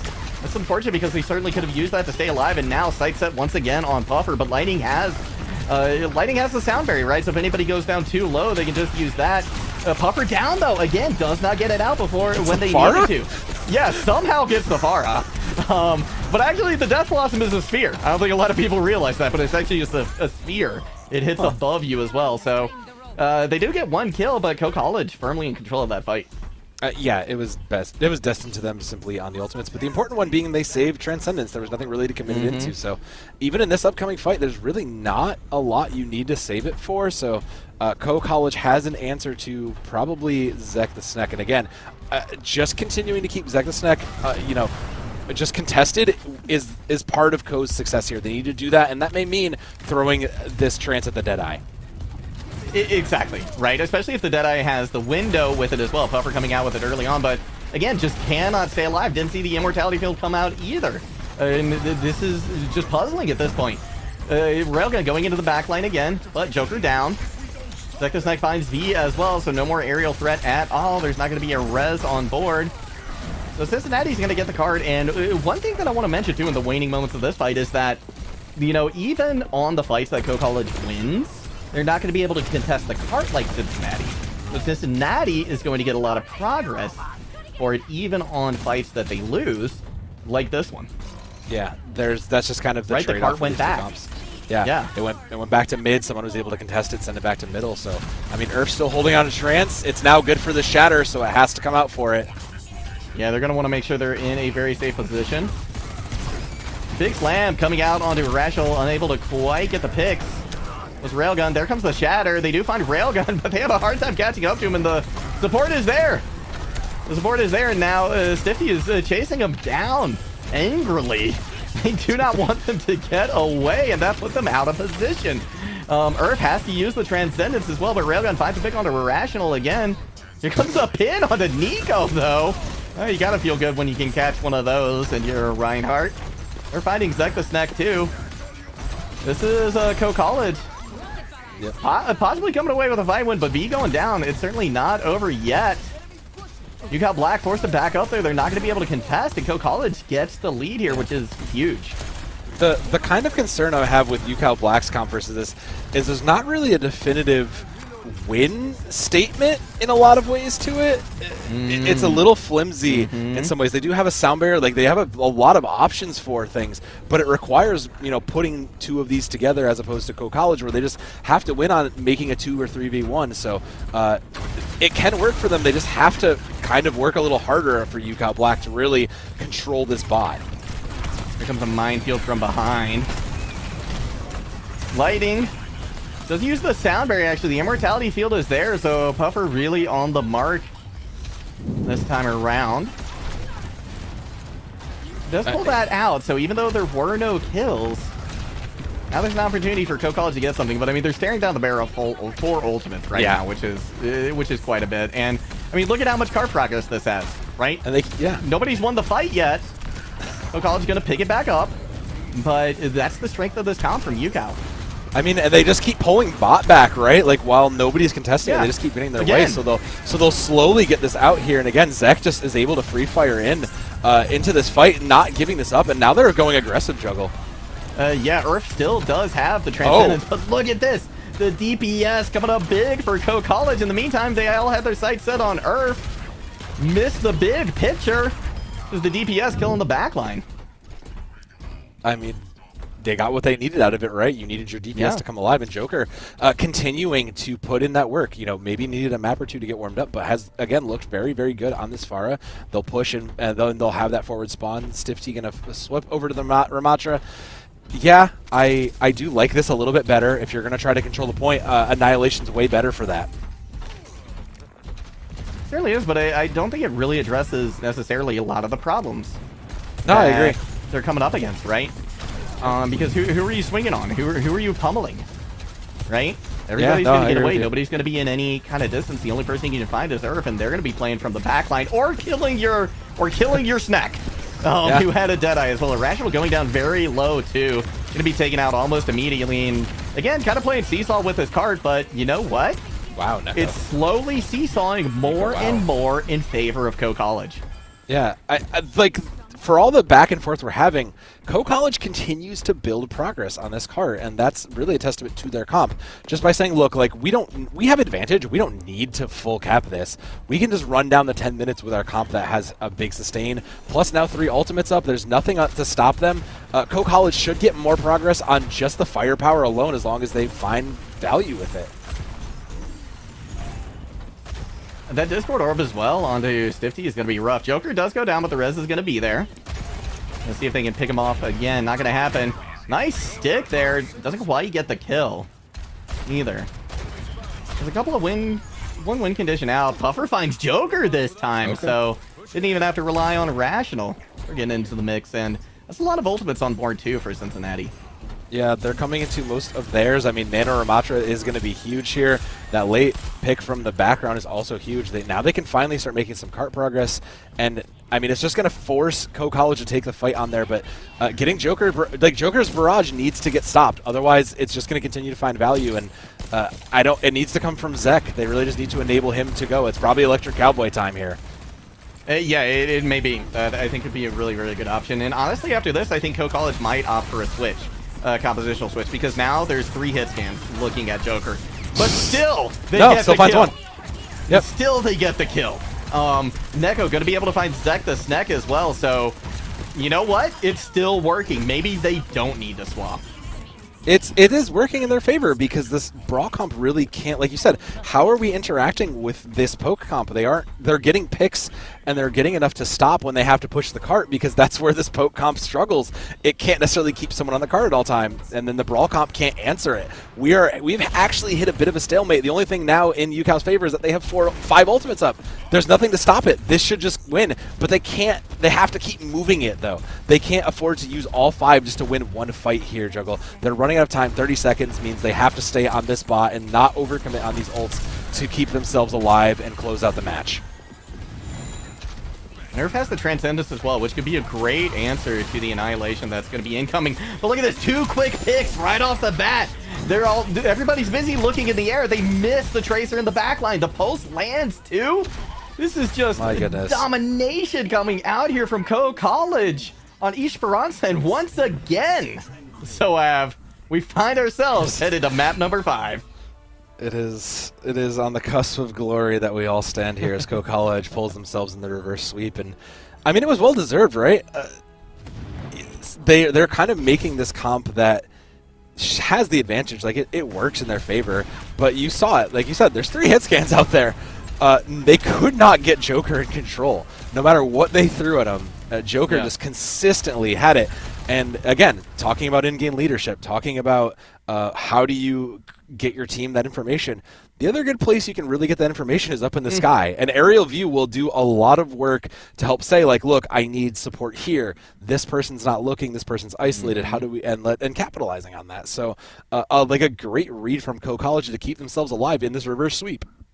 Yeah, and I mean, like, honestly, I think it is just a testament to Joker, right? To Joker and their ability to be a distraction when they need to, so that the Wrecking Ball and the Tracer can pop off like on that last fight, and then to just be unexpected, right? To come from places you're not ready for them. Because like Cincinnati was throwing every single thing they could at Joker, and still it just did not matter in that last fight. So it's all going to come down to this. Map number 5. We will be back soon with the conclusion of this series.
Oh, we may not have started there, but in the end, all roads lead to Lijiang Tower. So that's going to be our final control map of the evening. Final map of the night, actually. We're going to be closing down the A stream here with this last match on Lijiang Tower. And we're just going to load into this quick, right? Because I think we know what we're expecting from these teams, right? Yeah, I don't... Cincinnati, we're going to see Brawl. College, we're going to see Ball. Yep. I mean, there's no reason for them to change. We've seen this play back and forth, and all things considered, it's been fairly evenly matched. Like, it could have swung both ways. Now that the point doesn't move, though, and it's like a solid ground that has walls that can be protected, I am very interested to see what happens on these submaps because, I mean, Brawl and getting control of these is good, and Irrational on the sim, setting up those turrets really can be a nuisance to everybody on the side of College. So it's a bit of a toss-up across the board here. Again, like the only things that have stand out, and Puffer has gotten way better about this, is not being the first blood, and we've been keeping an eye on that, and that's been helping Stiff T back on the Reinhardt. I mean, this is their pure comfort pick for the side of UCal, and okay, V is going to go to the Lucio probably just for the initial speed boost and swap back to Mercy. Yep. And again, this is wide comp. Right. They have the angles to do this. Watch this. Oh, okay. Railgun wasn't there in time. I was going to say there is a huge boot that you can get if you're Wrecking Ball. Yeah. Railgun just wasn't in there in time to get it. Yep. So small window of opportunity. Just wanted to call that out. It was a good look. Good look. No, I respect it because it was a good shot. But then there's a window of opportunity there that they'll be used as well from Joker.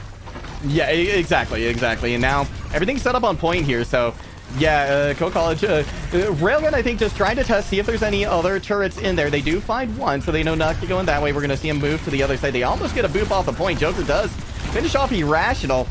So College has just done a phenomenal job of bullying everybody off the point, and Railgun is just being rude at this point on the Wrecking Ball. Yeah. I mean, that's his job at this point, right? Like, this Death Ball needs to get isolated somehow, and it has to start by Railgun literally forcing them out into the sight lines of everybody else. That just enables Discord, it enables Joker to fly in from above, and that enables everything in. Speaking of flying, swaps across the board from UCal. This looks good, but I have to see it. We have to see it executed because we haven't seen this out of UCal Black recently. So fighting air with air seems like a good plan, but Railgun with mines up means that this point is going to be difficult to contest. It certainly is, and Zek threw everything in there onto the Wrecking Ball and didn't get the kill, right? So they have to get all their cooldowns back. They do come, they're back now, they're relatively quickly, but we've got the barrage on board too that UCal has to worry about. Yeah, I mean, Joker's just gotten value with every barrage, so it's really important to focus him out the best you can. Ooh, that's a nice focus of being there from Zek to Snack. Going to give him a little bit of an advantage here. Railgun is able to take out Irrational, and the res comes in onto Earth, so College holds on strong. Oh, but that's a lot of health down from Railgun. That's a lot out. Have to back up just a little bit. Still, though, able to hold on. Yeah. For basically just the barrage too. Duplicate is up, but there's not a lot of targets. It has to probably be Wrecking Ball maybe. You could take Tracer for the quick pulse bomb, but either way, it's quite an uphill climb. College just has 3 up, including Trance. They look good to continue to hold here, especially with how they're isolating these targets. Yeah, they're really not giving them an easy in, and this is what Cincinnati wanted to do, but was unable to do. Irrational is just going to be able to slide away from that minefield. So that's a little bit of a whiff there from Railgun. And with Joker going down, too, and the res being heavily guarded, there's not much that they can do. But Railgun continues to boot people off the map. And this is the place to do it. Earth comes in with the Transcendence as well. We are at 98% already for College. It's going to be a Kitsune rush to try and get to point. A lot of damage goes into Earth, but again, they're able to kind of keep away from it. 50 on point now. They do have a primal raid, so expecting this to come out relatively soon. And if Earth is caught in a tough position, well, they're going to be back at spawn, so it doesn't even matter. It's like the stack now onto the Wrecking Ball. They're going to come away with this point, but it cost them a lot. Wow. Quick mines, too, just to have them was nice. Very fast. That was really, really fast. But I think I think it was, but UCal Black has the correct read on this, right? They're trying to find somebody that they can isolate and punish, and now the swaps will come in. And this is where Co has succeeded, is just being able to find the counter picks that work in their favor. Now there's no air game. Now there's just Joker on Reaper ready to run at anybody that needs to come in. So new comps means it's kind of up to anything here. Railgun and Nico closest with their ultimates means they're probably set up to take this back and close it out. And UCal Black just decided to almost abandon point right when Railgun wanted to go in. So that was just opportune timing there for Co College. Joker goes down low, so they're going to be forced back. Comes Railgun in, looking for a big slam here. They're probably going to be able to pull mines off, but they drop it immediately. But there's already 2 picks on the board for UCal. But they come back with 2 of their own. They take out the aerial threat. So this is a big deal. They should be able to pick up the rest of them here. Going to push Irrational back from point. Like they're going to try and hold on to the visor, but this is last fight territory. They can't afford to lose this, and with Buffer down now, that's huge. Stifty goes down, Irrational comes back in with attack visor, but might have been better to use it earlier because it's not going to find any value here. Co College going to turn things around, even with Zek the Snack getting a pick. Going to find another on the Joker. This isn't over yet. No, it's still going. Zek finding 2, and I mean now it's fight over right now. Juggle. This could be ending with UCal Black stealing this. It could be, yeah. Railgun forced to back off. 90% on the board for them. Lightning coming back as well means they're going to have them, and now with the Kitsune rush on point, Rip is going to have to get back and use the sound barrier almost immediately, but Z finds Zek the Snack. There's the sound barrier now. Stifty just going to try and sustain on point, boop everybody away, keep them from touching. Nico trying to sneak in and see if they can find a sneaky pulse bomb, but the Death Blossom comes in like a battering ram, taking them out. Stifty loses their footing. Lightning with just a sliver of health and hope does not survive. And Co College, closer than they would have liked, but they do get it in the end. I mean, that was the long, drawn-out fight that UCal never really wanted to give up, and I think part of that can be attributed to, as you kind of called there, they held on to ultimates maybe when they should have. They might have been looking and fishing for a pair, but at some point you just kind of have to throw it, especially when victory is in grasp like that. Holding onto that visor as long as they did might have been something they'll look back on the tape and regret. Now over here in Control Center, Co College going to change it up and bring in the Junkrat Symmetra. They're going to try to meet on the brawl here, and UCal Black going to do the same thing. Zek bringing in the Junkrat as well. Like, this is bog standard. Again, just keeping an eye on Puffer and V because they are the 2 difference makers in the support lines here. Railgun does have a slight advantage in the tank fight as well, but I'm very curious to see because Nico keeping the Symmetra is a difference. Whoa. Okay, that's huge. That's probably 5-1 right there. That's over. Yeah. Right, like taking out Joker on the Junkrat. I mean, Junkrat is like peanut butter and jelly, right? Junkrat and Control Center on League Top. Yep. Oh yeah. I mean, that's gonna force them back. They'll get the point for free. I mean, there'll be a quick respawn. So as long as UCal doesn't lose anybody here, there should be a. I say that, and there's the recontest already. Yeah, they hit the Junkrat again. So this is looking great here for Co College, and crucially, they get back before the point flips in favor of Cincinnati. Wow. But they need to get more picks here. They're not converting as fast as they need to. There needs to be more target focus coming out from Co College. Otherwise, UCal's just going to be out-sustain them, but they do eventually find those picks.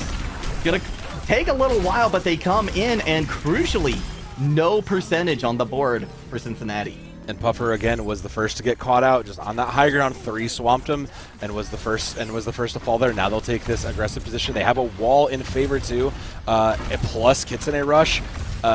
They are just defensively set up to play this, and they will play it aggressively. And they already had to use the Immortality Field as well. Lightning getting caught out is not a good thing either. They're going to be picked off too. And taking off the map with a spear from Railgun. No. That javelin was dirty.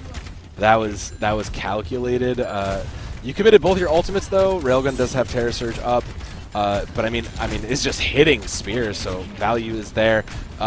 As tire race is also pretty even, which is the other thing I'm keeping an eye on. Same with sound barriers. So I mean, tank ultimates. The play is gonna come from tanks here, and one of these 2 has to come up big. I'm betting my money on Railgun here.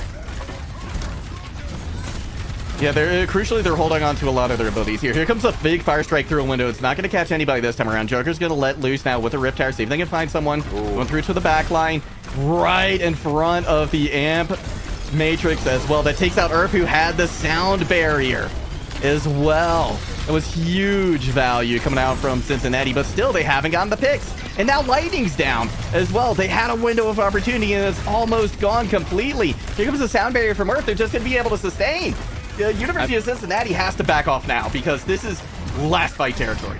Yeah, that's what's punished them in these last couple of fights and these last couple of matches is going in unfulfilled, and they are going to try again now that they're 4 strong. Yeah, exactly. And they got a couple of picks crucially as well. They were able to get a couple of players down, so they're going to be able to get the point, and they're going to give themselves a little bit of breathing room too. But not as much as they had hoped. They're actually, Co-College able to sustain over that crucial 85%. Now they're back. Railgun finds Zach. Cincy's still finding value, though. There's a pick on either side. Huge shatter comes down. The wall is not in a position to deny it, but Railgun will be denied. They're running track and field out here with these javelins. This was the most winnable fight that we've ever seen, Juggle, between all those javelins, all those ultimates coming in, finally to get UCal Black in control here. I mean, Rational has the main ult. They have to shut down this Kitsune rush, and Joker's meanwhile taking just the scenic route into their backline. So keeping an eye out, hope someone's looking, because Rational dying is so big. And another javelin. What is this guy doing with these? Pick on a puffer as well. That's huge. Points flipping back over Co-College's favor. That's it. Co-College gonna come away with the win here today on Lee Jong Tower. What a back and forth affair. But congratulations, big time in order to Co-College. That's going to be an interesting one to watch back, I think, if you're both of these teams, because there was a couple of very, very long fights that really swung in the moment to moment. When you look at decisions players make in these fights, these longer fights or these winnable fights, however you want to call it, it really does kind of come down to these micro decisions, and Co-College just kind of had more micro decisions go their way. They made the right calls, they committed ults at the right times, and those kinds of scrappy moments are what gets you victories, even if it pushes you to 5. So kudos to Co-College. Having to fight against a very strong brawl comp in a variety of ways and showing that they can keep new tricks and new ways to dismantle up their sleeve really is a testament to their coaching and their players. It certainly is. And what a great night of Overwatch. Like, honestly, Yeah, wow. Just take a moment to appreciate like two map 5s here tonight. And right in line with that, I just want to give a huge shout out and thanks to our production crew, because they're on the East Coast. It is very late, so big thank you to Bryce and Caroline as well, who was nursing a migraine too. So yeah. I mean, it just all, I want to heap as much praise as possible onto production tonight, because they stuck it out. They did a phenomenal job from start to finish. So thank you both so much. Yeah, I mean, catching all of this incredible play from all the teams we saw across all these games is no easy task, especially when you have such just phenomenal talent on all these teams. So heading into week 5, keeping an eye out for everything is just going to be difficult, because you have to keep an eye out on all these teams. All these teams look like they can compete and bring themselves a little bit further in the ranks. So I mean, come back for more on week 5. All right, well, thank you all so much for joining us. If you've enjoyed our casting, be sure to drop us a follow on Twitter. Our names are right there below. Make sure you follow NECC as well here on Twitch and Twitter too. But that's going to do it for us. GG's, and see y'all next time. Take care.